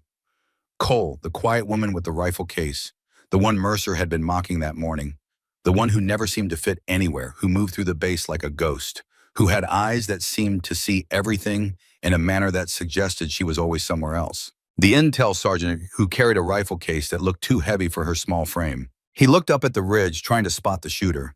He could not see anyone, could not identify a position. The rocks and shadows offered perfect concealment for someone who knew how to use them, but he could see the results. Another enemy fighter fell even as he watched, tumbling down the slope in a cloud of dust, weapon flying from lifeless hands. "Intel Sergeant my ass," Kane muttered. He keyed his radio, his voice carrying across all channels. "All units, we have friendly sniper support on the ridge. I do not know who it is, but they are saving our lives. Focus on getting wounded to the rear and covering the extraction. Let our shooter do their work." Then he looked up at the ridge again and said something that no one else could hear, words meant only for the distant figure who was trading bullets for their survival. "Whoever you are, keep shooting. We are almost out." On the slope, Staff Sergeant Shaw was repositioning. He had found a new vantage point, a place where he could see both Cole's position and the enemy ridge. His M110 was sighted in and ready. He was not as accurate as Cole at extreme range, but he could provide support fire, could keep enemy heads down while she worked. He watched her through his scope, moving along the ledge, finding a new shooting position. She was wounded. He could see blood on her face from the rock fragments that had cut her. Her movements were slightly slower than before, the accumulated fatigue of an impossible climb and a sustained firefight taking their toll. But she was still functioning, still fighting, still doing what needed to be done. Shaw had known a lot of warriors in his career, Marines who had earned their reputation through years of hard service, men and women who had faced death and kept going. He had thought he understood what courage looked like. He had been wrong. This was courage. This tiny woman on a mountainside, alone against an army, wounded and exhausted and running low on ammunition, but still in the fight, still taking shots, still saving lives. Harlan had been right about her. She was special. She was perhaps the best he had ever trained. And today, she was proving it in the only way that mattered. Cole found a new position and settled into it. Through her scope, she could see the enemy ridge. The fighters there had learned caution. They were staying low, using cover, exposing themselves only briefly to fire at the convoy. It made them harder to engage, but it also reduced their effectiveness. The rate of incoming fire had dropped significantly. She began working again, patient, methodical. A target would appear, and she would take the shot. Sometimes they fell, sometimes they ducked back before she could fire. But the pressure was constant, and the enemy knew it. They knew that every time they showed themselves, death might be waiting. The convoy was almost clear now. She could see the last vehicles completing their turns, lining up for the retreat. Marines were piling into whatever transport was available, leaving the destroyed vehicles behind, carrying wounded comrades on their backs when there was no room in the trucks. They were going to make it. Against all odds, against a perfectly executed ambush, against terrain that should have killed them all. They were going to make it. Then she saw the medical evacuation vehicle. It was near the back of the convoy, a truck that had been hastily converted to carry the most seriously wounded. Marines were loading stretchers through the rear gate, working quickly but carefully, trying not to jostle the men who hovered between life and death. There were 5 wounded in that truck, maybe 6. Men who had taken bullets and shrapnel in the opening moments of the ambush. Men who needed surgery and blood transfusions and the kind of medical care that only existed hours away from this valley. If that truck made it out, they might survive. Cole scanned the ridge above the truck, looking for threats, looking for anyone who might try to stop the evacuation. She found him. On the highest peak of the opposite ridge, 400 meters away, a figure was moving into position. She recognized the silhouette immediately. The same bearing, the same confident movements. The enemy commander. He was carrying an RPG. Cole's blood turned to ice. He had positioned himself perfectly. The angle was ideal. The range was optimal. From where he stood, he had a clear shot at the medical vehicle, and there was nothing between him and his target except 400 meters of thin mountain air. If he fired, the truck full of wounded Marines would cease to exist. Cole shifted her position, bringing her rifle to bear on the distant figure. 400 meters, at the absolute edge of her weapon's effective range. The wind was swirling between the peaks, unpredictable and dangerous. She had taken harder shots in training, but not by much, and never with stakes this high. The commander was settling into his firing position. He was experienced, professional. He moved with the economy of someone who had done this many times before. In another few seconds, he would be ready to fire. Cole began her calculations. Wind speed, direction, angle, distance. All the variables that would determine whether her bullet found its target or sailed harmlessly past. Her mind worked through the mathematics with practiced efficiency, turning the chaos of nature into numbers that could be managed, predicted, controlled. But there was another variable, one that no amount of calculation could account for. The man in her scope was the boy she had saved, the person she had chosen to spare, the face that had haunted her for 3 years. The reason Harlan was dead and the Griffin Protocol was destroyed, and she had spent every night since reliving the worst moment of her life. If she fired and missed, he would destroy the medical vehicle and everyone in it. 6 wounded Marines would die, men who had families waiting for them, men who had survived the ambush only to be killed by a rocket she failed to stop. If she hesitated, the same thing would happen. The rocket would fly, the vehicle would burn, the wounded would die. Either way, the consequences of her choice 3 years ago were coming due. Either way, she would have to live with what happened next.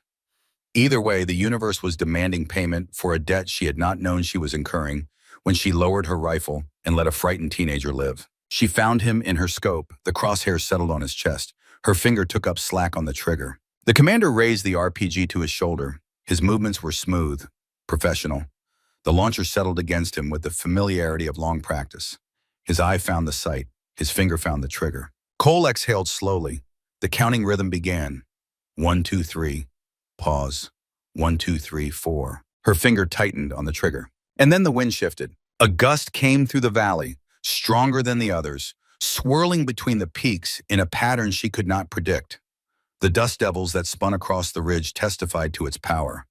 At 400 meters, that wind would push her bullet off course. How far, she could not calculate. Maybe just enough to matter. Maybe too much to overcome. She had a choice. Fire now with the wind unpredictable and the shot uncertain. Or wait for the gust to pass, knowing that every second of waiting was a second the commander was using to aim. The mathematics of uncertainty, the calculus of risk. All the training in the world could not provide an answer when the variables exceeded human ability to calculate. Never hesitate, Harlan's voice echoed in her mind. Whatever happens, never hesitate. But she had hesitated before. She had chosen mercy over mission, and Harlan had died. She had trusted her judgment over her orders, and everything had fallen apart. And now that same choice was presenting itself again. Fire uncertain or wait for certainty. Risk missing or risk waiting too long. Trust her instincts or trust her calculations. Be human or be a machine. The commander was aiming now. His body was steady. His posture was perfect. She could see through her scope that his breathing had slowed, that his finger was taking up slack on the RPG trigger. In another 2 seconds, maybe 3, the rocket would leave the launcher and there would be no stopping it. Cole made her choice. She fired. The rifle kicked against her shoulder. The bullet left the barrel at nearly 3,000 feet per second, crossing the 400 meters in a fraction of a heartbeat. She watched through her scope as the shot traveled, as the wind caught it, as the physics of the universe determined whether she had succeeded or failed. The bullet struck stone 2 inches to the left of the commander's head. A miss, close, impossibly close, but still a miss. 2 inches, the width of a finger, the margin between salvation and catastrophe. The commander flinched. The impact had startled him, had thrown off his concentration for a crucial moment. Stone fragments peppered his face. His carefully aimed shot was disrupted, but he was still standing, still holding the RPG, still ready to fire. Cole was already working the bolt, chambering another round, knowing she was out of time. The mechanical motion was smooth, practiced, requiring less than a second. But a second was an eternity when someone was about to fire a rocket at a truck full of wounded Marines. She could not reload fast enough. She could not fire again before he did. The medical vehicle was going to die and everyone inside it, and there was nothing she could do to stop it. Then she heard the second shot. It came from below her, from a different angle, from a position she had not been watching. A familiar sound, the crack of a M110, the weapon that Staff Sergeant Shaw carried. The distinctive report of a rifle she had heard 1,000 times in training and a handful of times in combat. The commander jerked backward. The RPG launcher tilted upward, pointing at the sky instead of the valley. The rocket fired, but the angle was wrong. It streaked harmlessly into the air, a trail of smoke marking its passage, and detonated somewhere above the ridge in a burst of fire that killed no one. The commander fell. Cole stared through her at the empty space where he had stood. The man she could not bring herself to kill was dead. The boy she had saved 3 years ago was gone. The circle had closed. But she had not closed it. Shaw had. His voice came through the radio, calm and steady. Target down. Cole could not respond. Her throat was locked. Her hands were trembling again.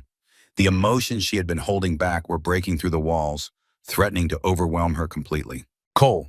Shaw's voice was gentler now. Cole, the shot is done. The vehicle is safe. You did it. I missed. No, you did not. Shaw paused. You got his attention. You made him flinch. You gave me the shot. That is how this works. Shooter and spotter. One team. The words hit her like a wave. Shooter and spotter. The partnership that Harlan had taught them both. The bond that meant you were never alone, even when you were the only one pulling the trigger. She had not failed. She had not hesitated at the cost of lives. She had taken the shot, even knowing it was uncertain, even knowing it might not be enough. And Shaw had been there to back her up. That was how it was supposed to work. The medical vehicle was moving now, pulling out with the rest of the convoy, carrying its precious cargo of wounded Marines towards safety. They were going to live. Because she had fired when she needed to fire, even when she was not sure. Because she had not hesitated. Cole rested her head against the stock of her rifle and let herself breathe. Just breathe. The battle was not over, not quite, but the critical moment had passed. The convoy was escaping. The wounded were safe. The enemy commander was dead. And somewhere, wherever the spirits of fallen warriors went, she hoped Harlan was watching. Below in the valley, the convoy was completing its extraction. The vehicles moved in a long line, engines roaring, wheels churning up dust. Marines hung from windows and doors, weapons pointed at the ridges, ready for any final attack that might come. But the enemy fire had slackened to almost nothing. The ambush had failed. The fighters who remained were more concerned with survival than with continuing the fight. Gunnery Sergeant Kane stood in the back of the last vehicle, watching the valley recede behind them. His body ached from wounds he had not stopped to count. His voice was destroyed from hours of shouting, but something like satisfaction was spreading through his chest. They had made it. Not all of them. There were bodies back in that valley, Marines who would never see home again. But most of them had survived. Most of them were heading back to base, to safety, to another day of life. And they owed it to the shooter on the ridge. Kane had not seen who it was, had not gotten confirmation of the identity, but he had a feeling he knew. The quiet woman with the rifle case, the one everyone had dismissed, the one who had disappeared into the rocks and returned death to the enemy. He would find out when they reached base. He would learn the truth about who she was and what she had done, and then he would make sure everyone else learned it too. In the command vehicle, Lieutenant Cross sat in silence. His hands had stopped shaking. His mind had cleared enough to function. But he could not escape the memory of his failure, the way he had frozen, the way he had been unable to give orders, the way a sergeant had taken over because the officer was useless. He had always believed he would rise to the occasion. He had always thought that when the test came, he would prove himself worthy. Now he knew the truth. Some people were meant for combat. Some people had the thing inside them that allowed them to function when everything was chaos and death, and some people did not. Cross did not. The convoy cleared the kill zone and entered more open terrain. The road widened. The walls fell away. The sky expanded above them. The valley of death was behind them now, a place they would remember for the rest of their lives. Kane keyed his radio.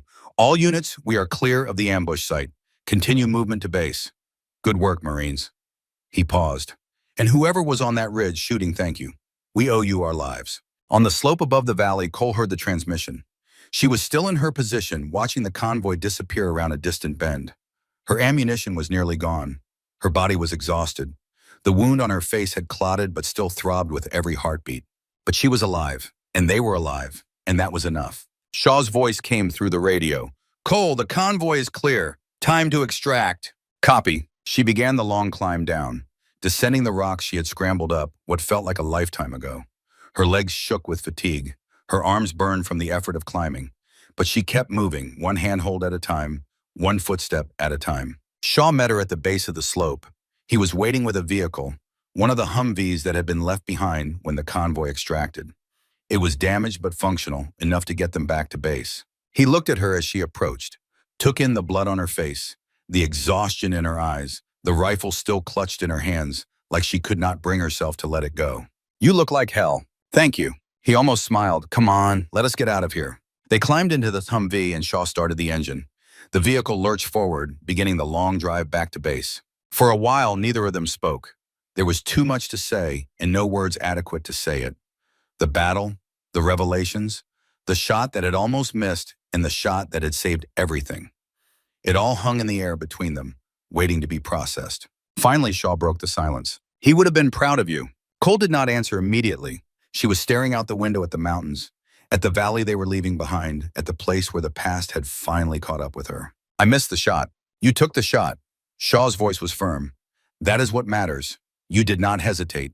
You fired when you needed to fire, even knowing you might not make it. That is what Harlan taught us. That is what Griffin is about.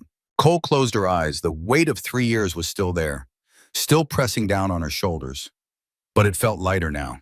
Not gone, but manageable. Something she could carry instead of something that was crushing her. The boy, she said quietly, the commander. I know, I saved his life 3 years ago. And today he almost killed dozens of Marines. Shaw nodded slowly.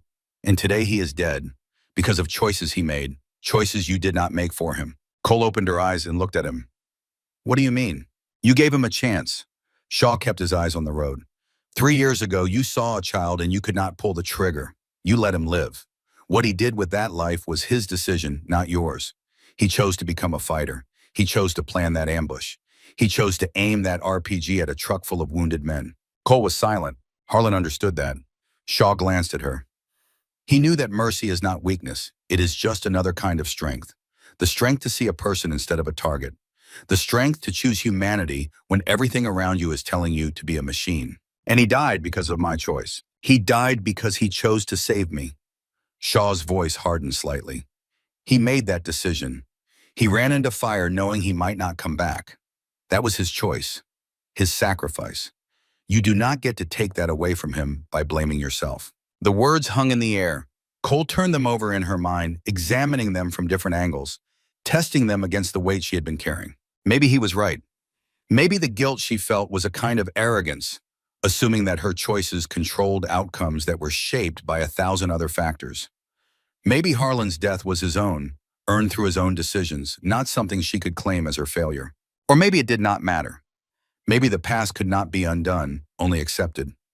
Maybe the only thing she could control was what she did next, how she chose to live, whether she honored Harlan's memory through action or wasted it through endless self-recrimination. She did not have answers. She might never have answers.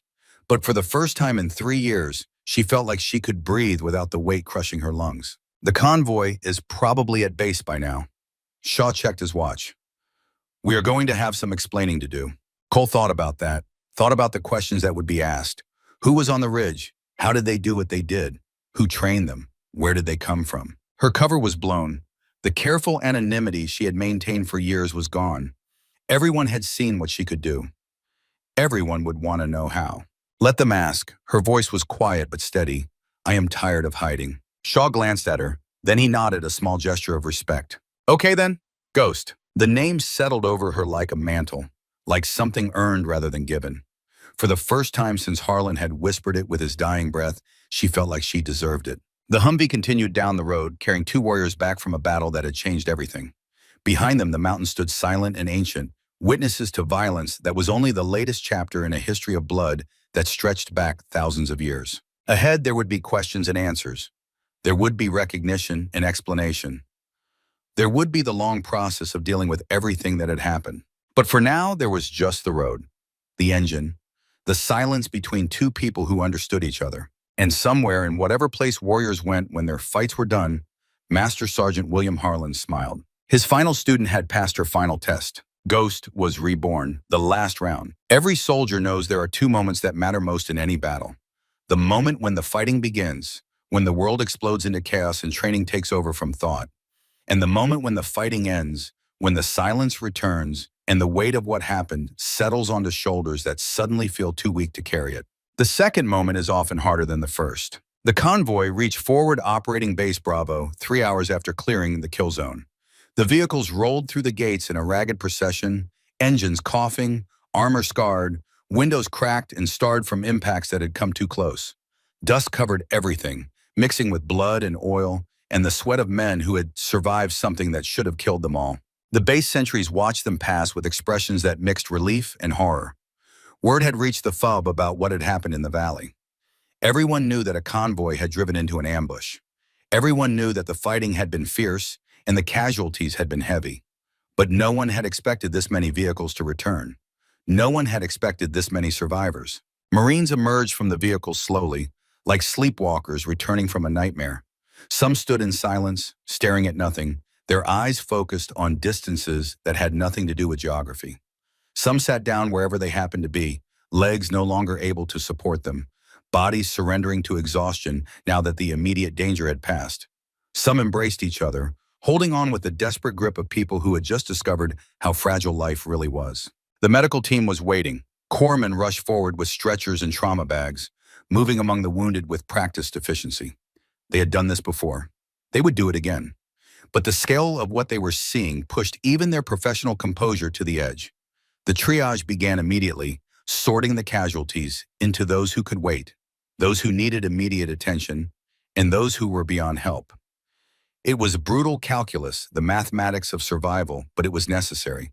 There were not enough resources to treat everyone equally. Hard choices had to be made. 17 Marines had died in the valley. 43 more were wounded, some critically. The numbers would be processed and reported, added to the long tally of losses that measured the cost of war in human terms. But numbers could not capture what had happened in that valley. Numbers could not convey the terror or the courage or the moments when everything had hung in the balance. Numbers could not explain why 364 Marines were still alive when they should have been dead. Gunnery Sergeant Marcus Kane stepped out of the lead vehicle and stood for a moment, surveying the chaos of the base. His body ached from wounds he had finally allowed himself to notice. His throat was raw from hours of shouting. His eyes burned from smoke and dust and exhaustion. But he was alive. His Marines were alive. And somewhere in the confusion around him, there was a woman he needed to find. He grabbed a corpsman who was rushing past. The intel sergeant, Cole. Where is she? The corpsman shook his head. I do not know, Gunny. I have not seen her. Kane released him and pushed deeper into the base, searching faces, looking for the small woman who had done the impossible. He needed to find her, needed to thank her, needed to understand who she really was and how she had done what he had witnessed from the valley floor. He found Staff Sergeant Shaw first. Shaw was standing near the memorial wall alone, his rifle slung across his back. He looked as exhausted as Kane felt, but there was something in his eyes that went beyond physical fatigue, a weight that came from knowing things that most people would never understand. Staff Sergeant. Kane approached him. Where is she? Where is Cole? Shaw turned to face him. His expression was carefully neutral, the mask of someone who had spent years keeping secrets. She is being treated at the medical tent. Minor wounds. She will be fine. Kane studied him for a long moment. You know her. You know what she is. Shaw did not answer immediately. He seemed to be weighing something, deciding how much to reveal. Finally, he spoke. I know what she was trained to be. I know what she did today. Beyond that, Gunny, I think you should ask her yourself. Kane nodded slowly. He understood the unspoken message. There were things about Cole that Shaw would not reveal, boundaries that even gratitude could not cross. Whatever secrets the intel sergeant carried, they would remain hers to share or keep as she chose. She saved us. Kane's voice was rough with emotion he rarely showed. All of us.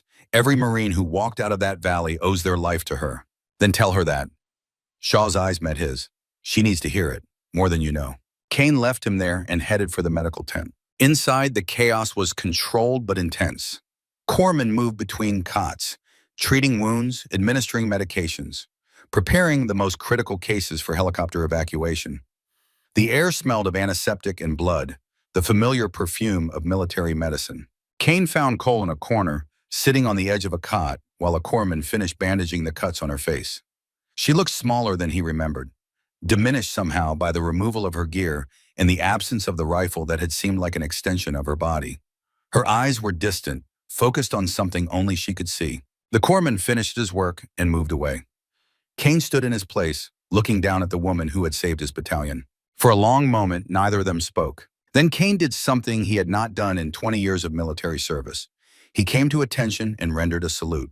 Cole looked up at him, surprise flickering across her face. Gunny? She started to stand. You do not have to. Stay seated. His voice was gruff but gentle. You have earned the right to stay off your feet. He lowered the salute but remained at attention. 364 Marines walked out of that valley today. Every single one of them owes their life to you. I do not know who you are. I do not know where you learned to shoot like that. But I know what you did, and I wanted you to hear it from me personally. He paused, struggling with words that did not come easily to a man like him. Thank you, Sergeant. From me, from every Marine in this battalion. Thank you. Cole looked at him for a long moment. Her eyes glistened with something that might have been tears, but her voice was steady when she spoke. I just did what needed to be done, Gunny. Nothing more. Kane almost smiled. Yeah, that is what the good ones always say. He relaxed his posture, the formal moment passing. When you are cleared by medical, I want to talk to you. Properly. There are going to be questions about what happened out there, and I want to make sure you get the recognition you deserve. Cole shook her head slightly. I do not need recognition. I just need... She trailed off, unable or unwilling to finish the thought. Kane understood. He had seen that look before on the faces of warriors who had done extraordinary things and wanted nothing more than to be left alone with their memories. What you need is for someone to tell you that it was worth it, that the price you paid, whatever that price was, bought something valuable. He leaned closer, his voice dropping. It was worth it, Sergeant. Every shot you took, every risk you accepted, it was worth it. Remember that. He straightened and turned to leave. I will be in the command tent when you are ready to talk. Take your time. Then he was gone, leaving Cole alone with her thoughts. Outside, the base was slowly returning to something like normalcy. The initial chaos of the arrival had given way to the organized routines of military recovery. Vehicles were being inspected and repaired. Weapons were being cleaned and accounted for. The bureaucracy of war was reasserting itself, transforming the raw experience of combat into reports and requisitions and after-action reviews. Lieutenant Nathan Cross sat alone in the command tent, staring at a blank form that required his signature. The paper documented the events of the ambush, summarizing in cold official language the deaths and injuries and tactical outcomes of the engagement. His name would appear at the bottom, certifying that the information was accurate, that the mission had been executed as described. But the form said nothing about his failure. It did not mention that he had frozen under fire. It did not describe the way he had cowered behind a wheel while his Marines died. It did not capture the moment when a sergeant had looked at him with disgust and taken over the duties that Cross should have performed. The form was a lie, and he was expected to sign it. He heard footsteps behind him and turned to find Cole standing in the entrance of the tent.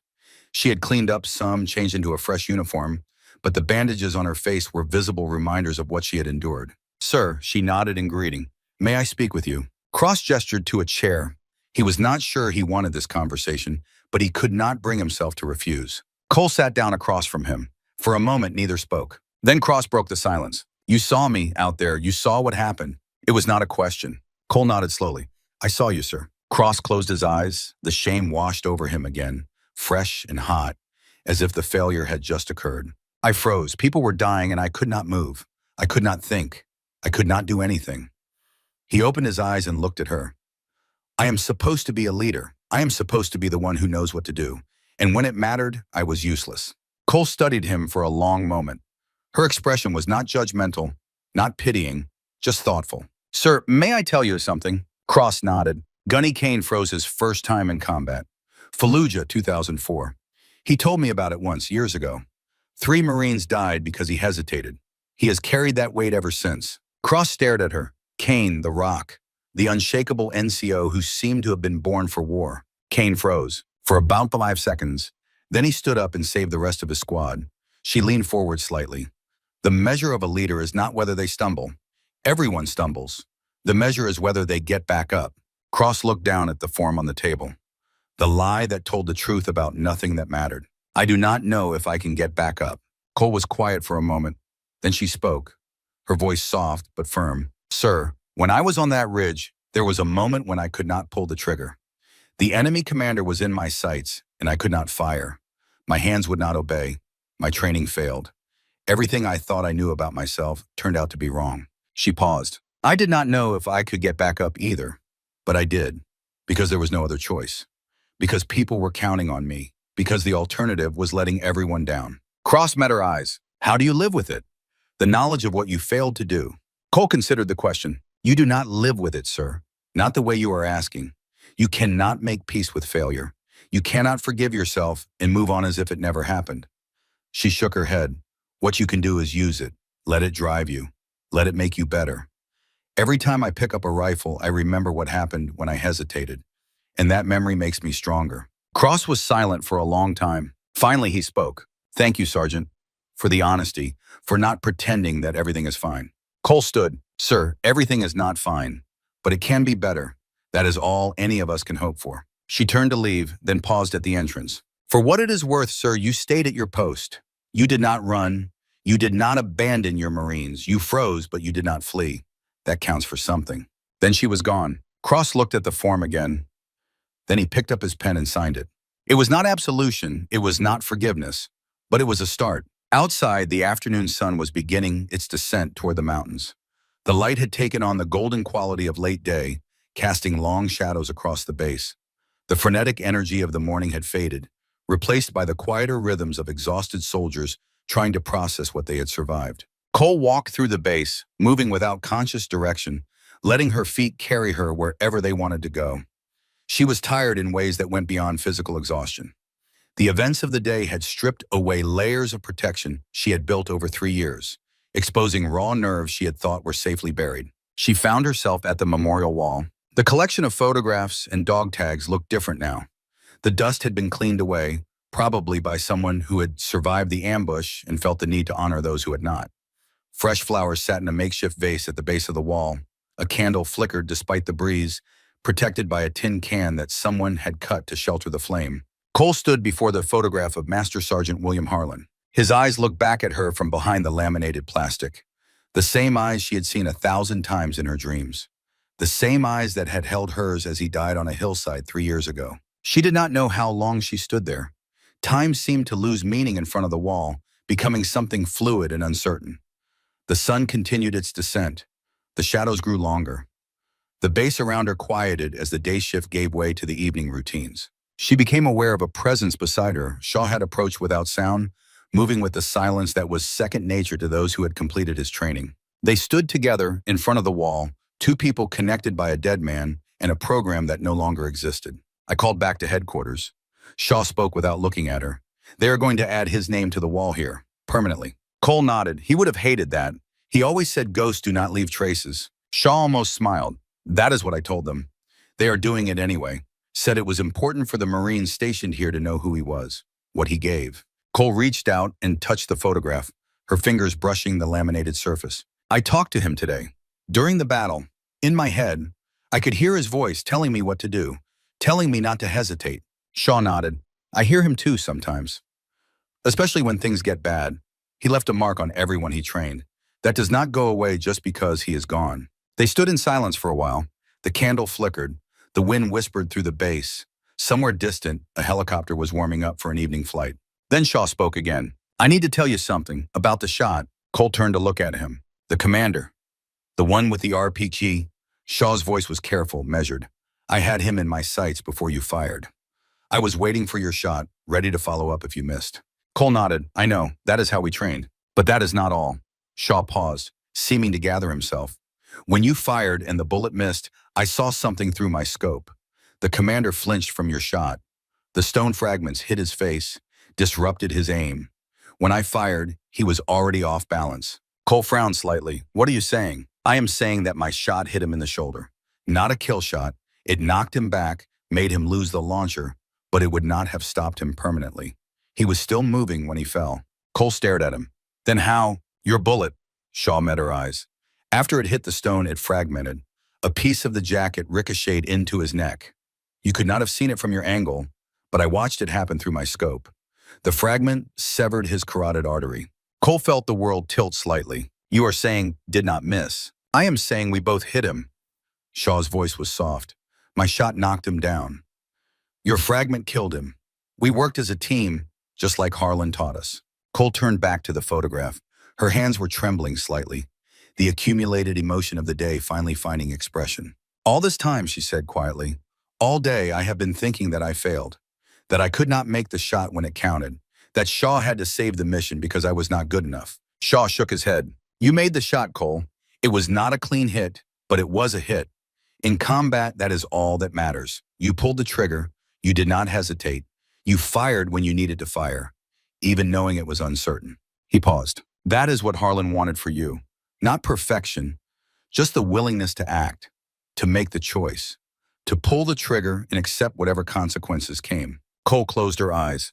She could feel the tears coming now, the dam finally breaking after being held back for hours, for years. I miss him. The words came out broken, barely audible. I miss him so much. I know. Shaw's hand found her shoulder, a gentle pressure that conveyed more than words could express. I miss him too. They stood together as the tears fell. Two survivors bound by loss and training in the memory of a man who had shaped them both. The photograph of Harlan looked down at them, his eyes holding the same patient wisdom they had held in life. When the tears finally stopped, Cole wiped her face with the back of her hand. She felt empty, but not hollow.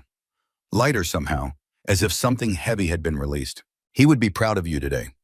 Shaw's voice was quiet. You know that, right? Cole nodded slowly. I think maybe he was. She looked at the photograph. I think I heard him say it.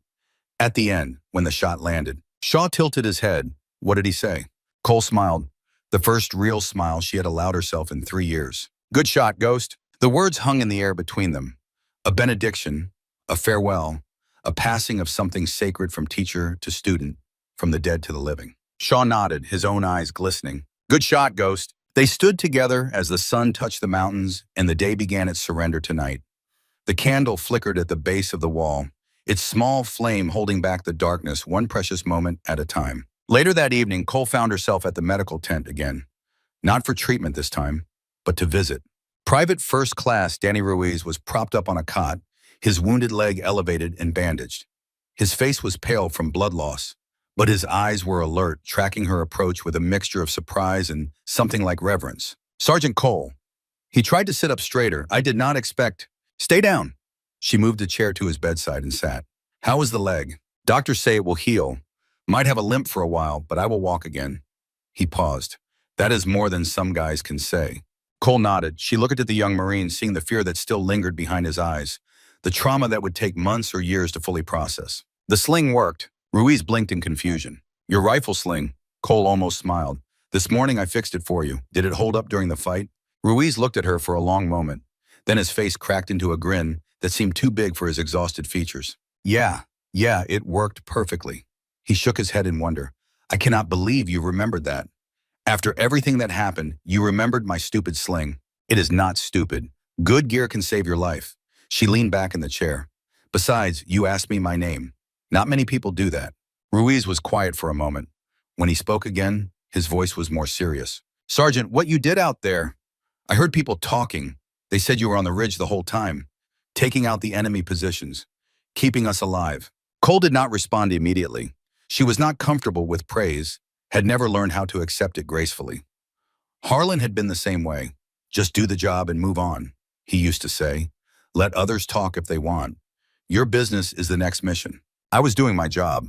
Cole kept her voice neutral, same as everyone else. Ruiz shook his head. No, Sergeant, not the same as everyone else. He looked at her with an intensity that seemed beyond his years.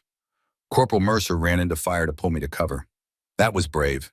Gunny Kane held us together when everything was falling apart. That was leadership.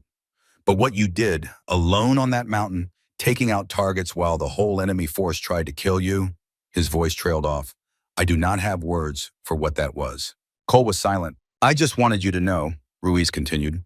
Whatever happens, whatever anyone says about today, there is at least one Marine who will remember, who will tell the story, who will make sure people know what Sergeant Cole did in the Valley of Death. Cole reached out and touched his hand briefly, a gesture of connection that she rarely allowed herself. Get some rest, Private. That is an order. She stood and turned to leave. Sergeant. Ruiz's voice stopped her. What is your first name?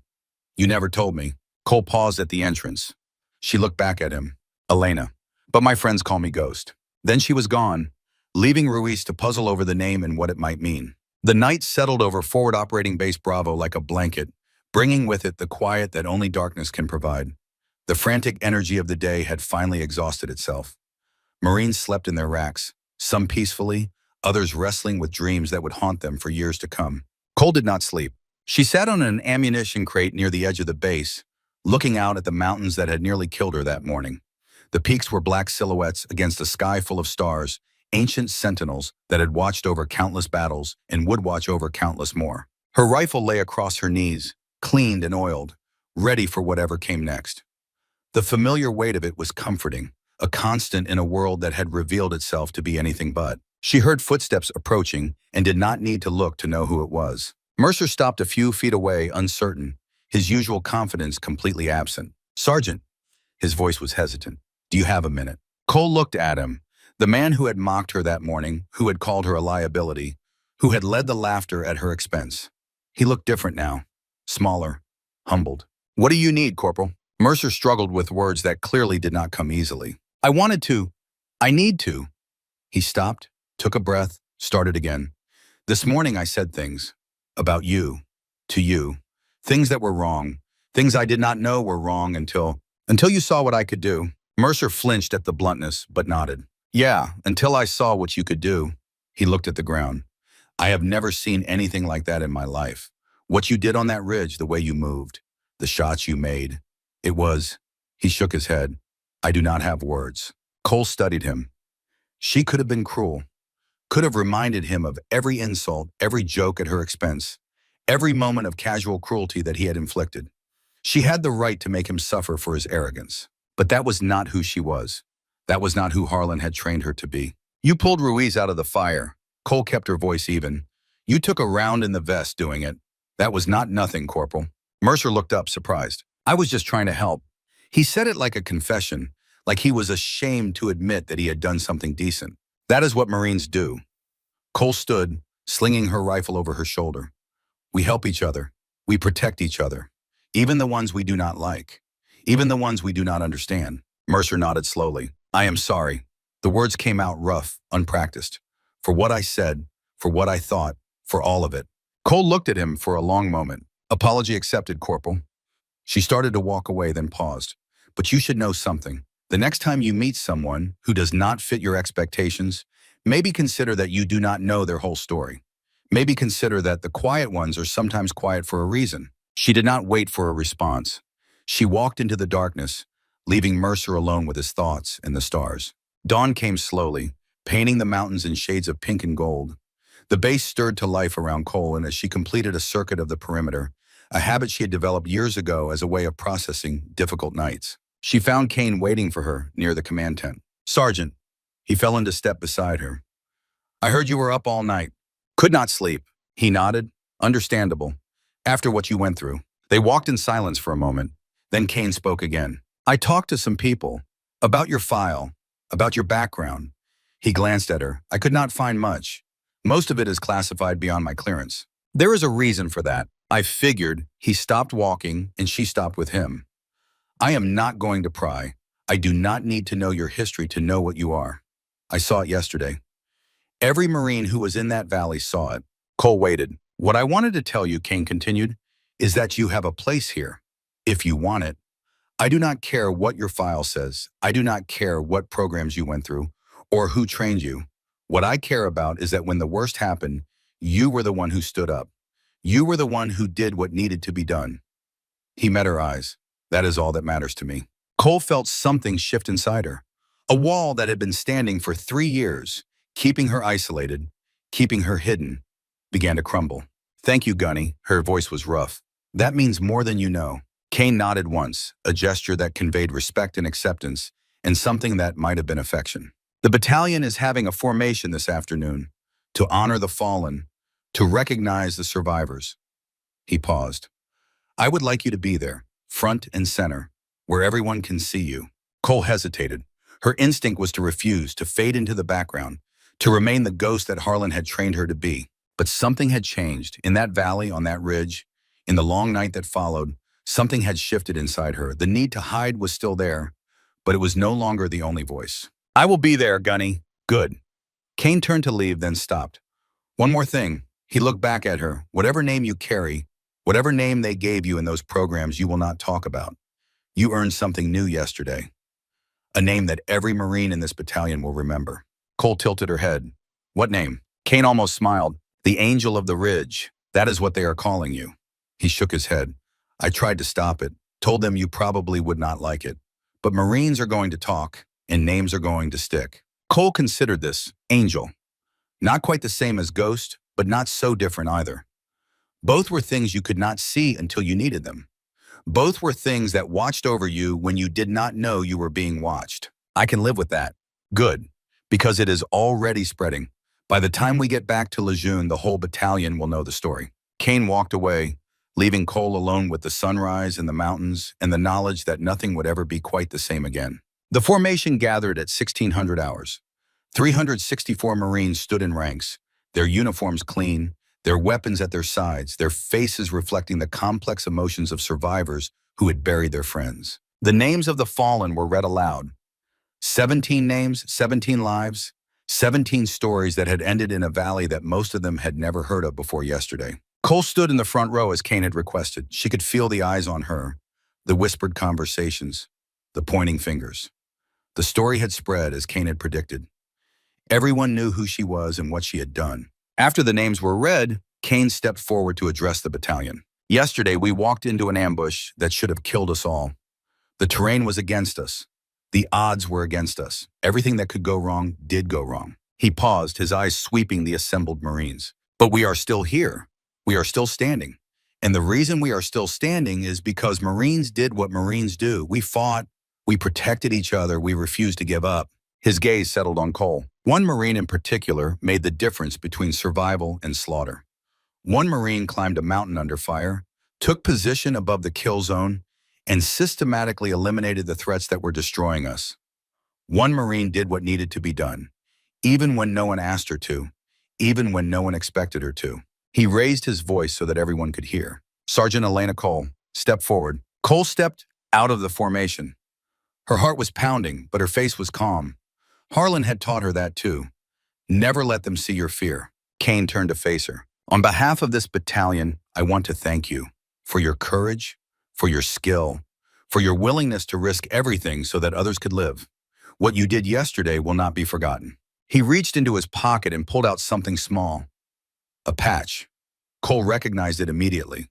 The griffin clutching crossed arrows. "I do not know where you got your training." Kane's voice was low, meant only for her. "But I know this symbol. I know what it means. and I know that whoever gave it to you would be proud of what you did." He pressed the patch into her hand. "Welcome home, Ghost." Cole looked at the patch, the same symbol that had been hidden in her rifle case for 3 years. The symbol of a program that no longer existed, given to her by a man who no longer lived. She closed her fingers around it. "Thank you, Gunny." Kane stepped by and addressed the battalion again. "One more thing." He raised his voice. "From this day forward, Sergeant Cole has a standing invitation to serve with any unit I command, any operation, any mission. Wherever I go, there is a place for her." He looked at her one final time. "That is all. Dismissed." The formation broke up. Marines dispersed across the base, some heading for chow, some for rest, some for the quiet corners where they could process their grief in private. Cole remained standing where she was, the patch clutched in her hand, the weight of everything that had happened settling over her like a mantle. Shaw appeared beside her. "How does it feel?" Cole looked at him. "Strange, like putting on clothes that do not quite fit anymore." Shaw nodded. "It gets easier." He looked out at the mountains. "At first, being visible feels wrong, like you are violating some sacred rule.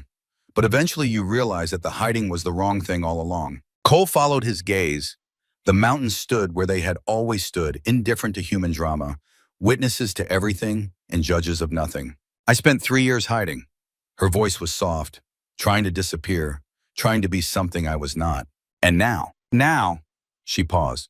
"Now I think I am ready to be something else." Shaw smiled, the first real smile she had seen from him since they had met.